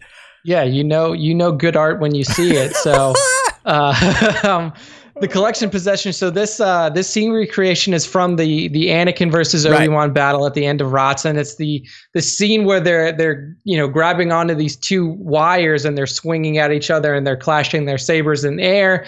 And I mean, he fucking nails it. He nails the poses. Yeah, it's fantastic. Of them holding on to the ropes. He nails the lightsaber clash and the kind of spark that happens when lightsabers hit each other. And just I assume this is a Digirama shot. Yeah. I went and looked. The background of Mustafar. He did include some BTS. So they're literally hanging on some black wire from his computer monitor. Yeah, I see now. Okay. So the background's all an image, and they're just hanging on some black cables. But even it's just, it might sound simple, but when you do Digirama, you have to match the lighting of the background with the subjects. Again, posing is always tricky. I think he did great with the poses here. It really makes them look like they are hanging on, they are swinging, they are making an attack. I think swapping out Derpy One's head for General Kenobi's head was a great move. Because we've talked about on the show, I think I might have even shared it, but the original Black Series ROTS Obi-Wan looked like the sculptor was drunk. Yes, like his eyes were crossed. I mean, he looked like he was sucking on exhaust. Okay? I mean, the guy, that version of Obi-Wan huffed paint for a living. So it was a good move there, swapping the head out for the GK head, because that does really help to sell the friend killer, if you will.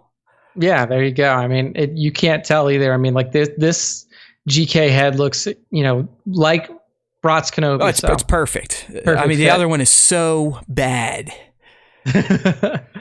So yeah, absolutely wonderful job here at The Collection Possession on Instagram. He's got a lot of great shots up there. His most recent one is Plo Koon with a blue lightsaber, not orange, from the Jedi Power Battles game, just slaying some B1 battle droids. So go give him a follow on Instagram as well.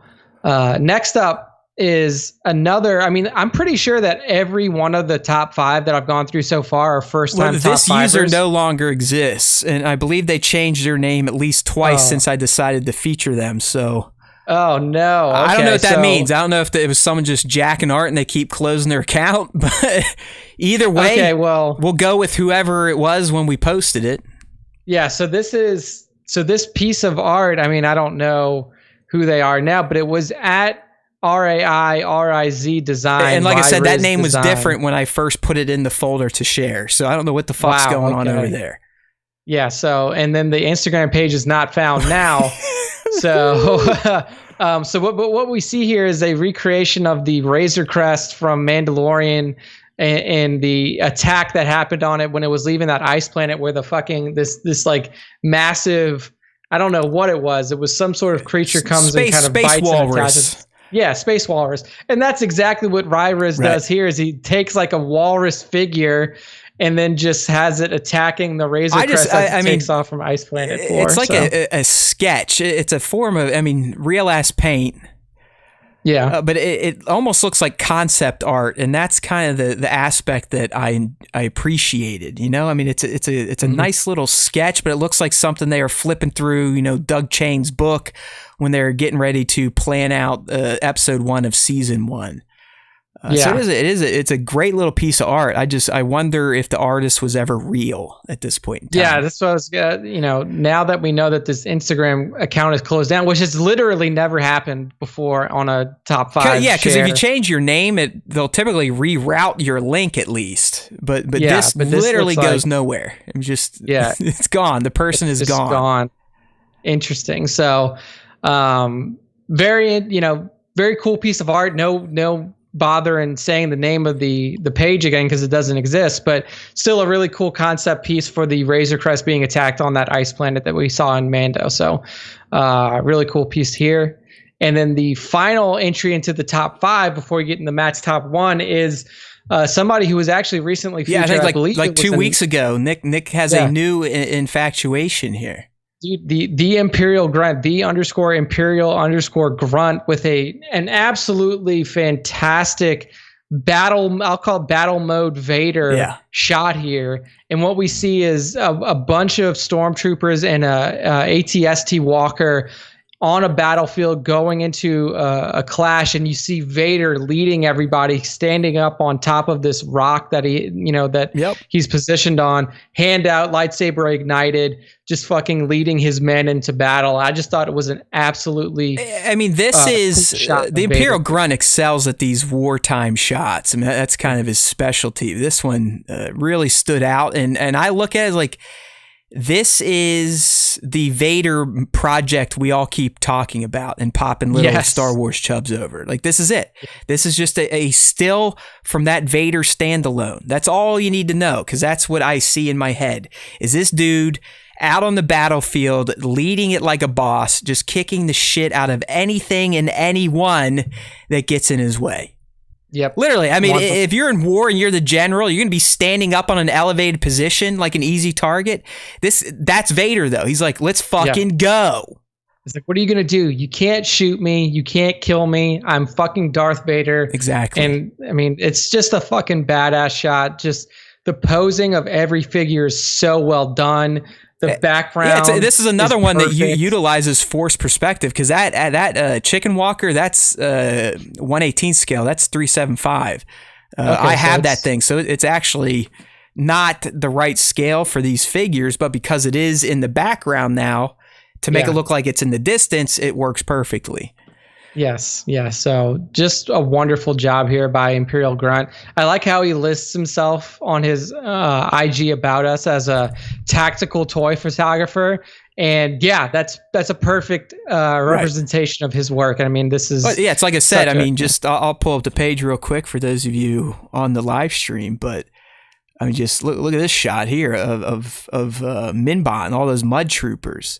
Mm-hmm. Just badass stuff. Don't worry. There's others in the to share folder from the Imperial Grunt, but yeah, great stuff here. Practical setups all the way.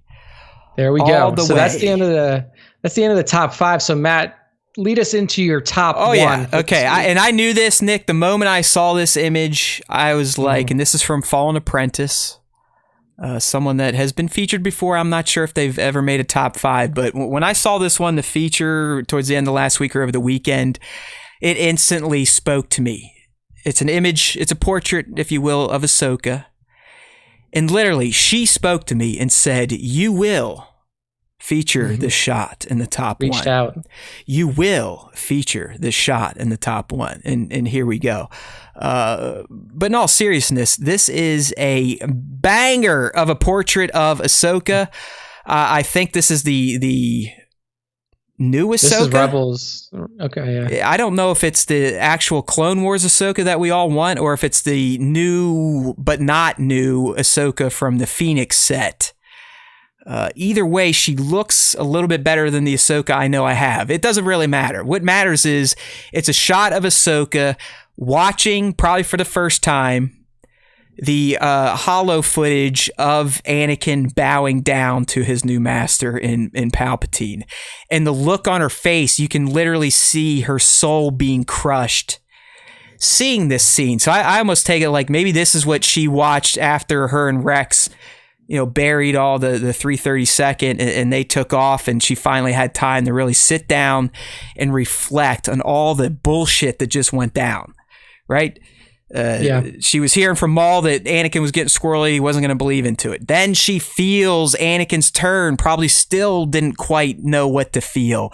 Went through all the shit with Rex and the clones trying to murder her, saved Rex, saved herself, and got out. Now she has that time to actually go back and verify what Maul was teasing and what she knows. We all know that Ahsoka, she knew. Mm-hmm. She heard it. She heard Anakin reach out and cry out into the Force and say, "What have I done?" Yep. And this is, to me, this is how I'm interpreting again. This is her just sitting there and verifying what she already knew in her heart. Now she is seeing it with her eyes. And you can just tell she's devastated. And that's why this shot is my top one, because Fallen Apprentice took a portrait setup, which is just static, and added to me at least, a story to it. There's a story behind this. You can feel Ahsoka's emotions.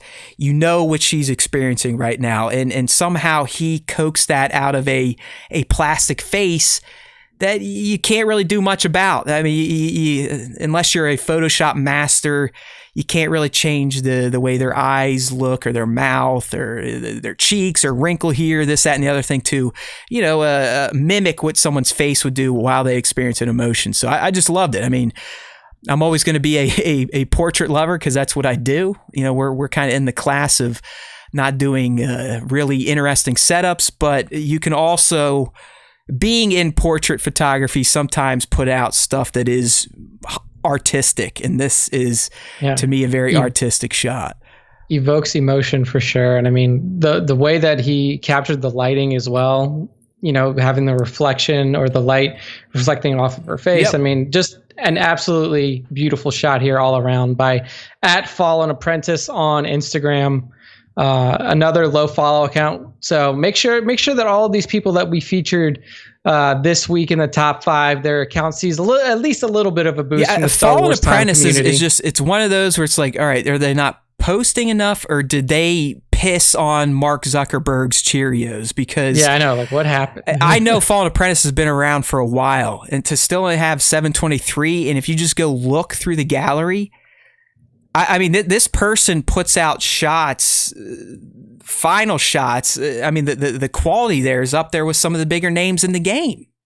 Yeah, man. I mean, just really awesome work. A lot of different, figure focuses as well. Right. I mean, you can see Lego photography, you can see pop photography, you can see egg attack, stuff. You can see a lot of different styles of figures here. I mean, clearly you have Black Series. Like he's doing a lot of the Digirama stuff too. There's always behind the scenes on a lot of this stuff. So yeah, I mean, the Fallen Apprentice, one to check out. It is odd why the followers are so low, and there isn't a ton of traction on shots. I feel that pain.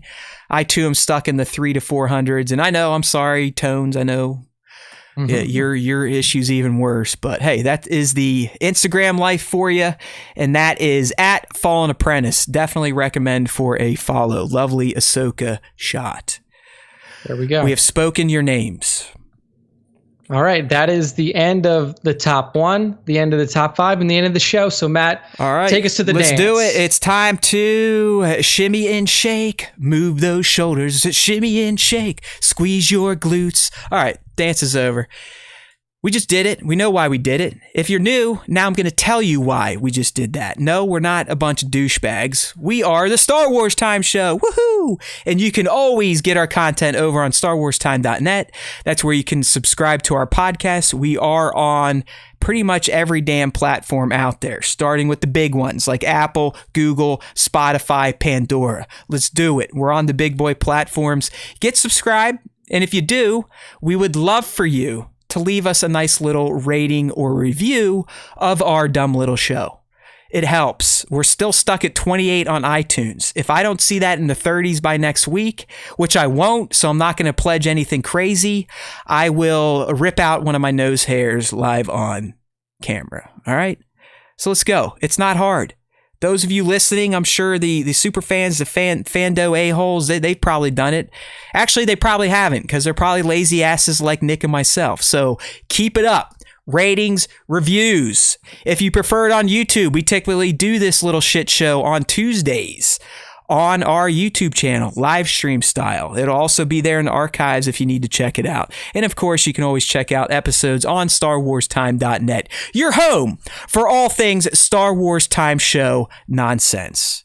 All right, my friends, keep it up, spread it around. We need more hardcore fans. Keep using the hashtag. If you want to get in the top 5, you got to use hashtag Star Wars Time Show.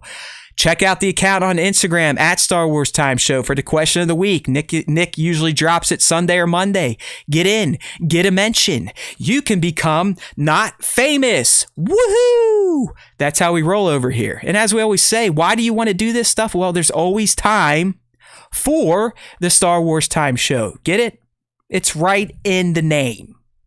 And besides, if you listen to the Star Wars Time Show, the Force will be with you. Always.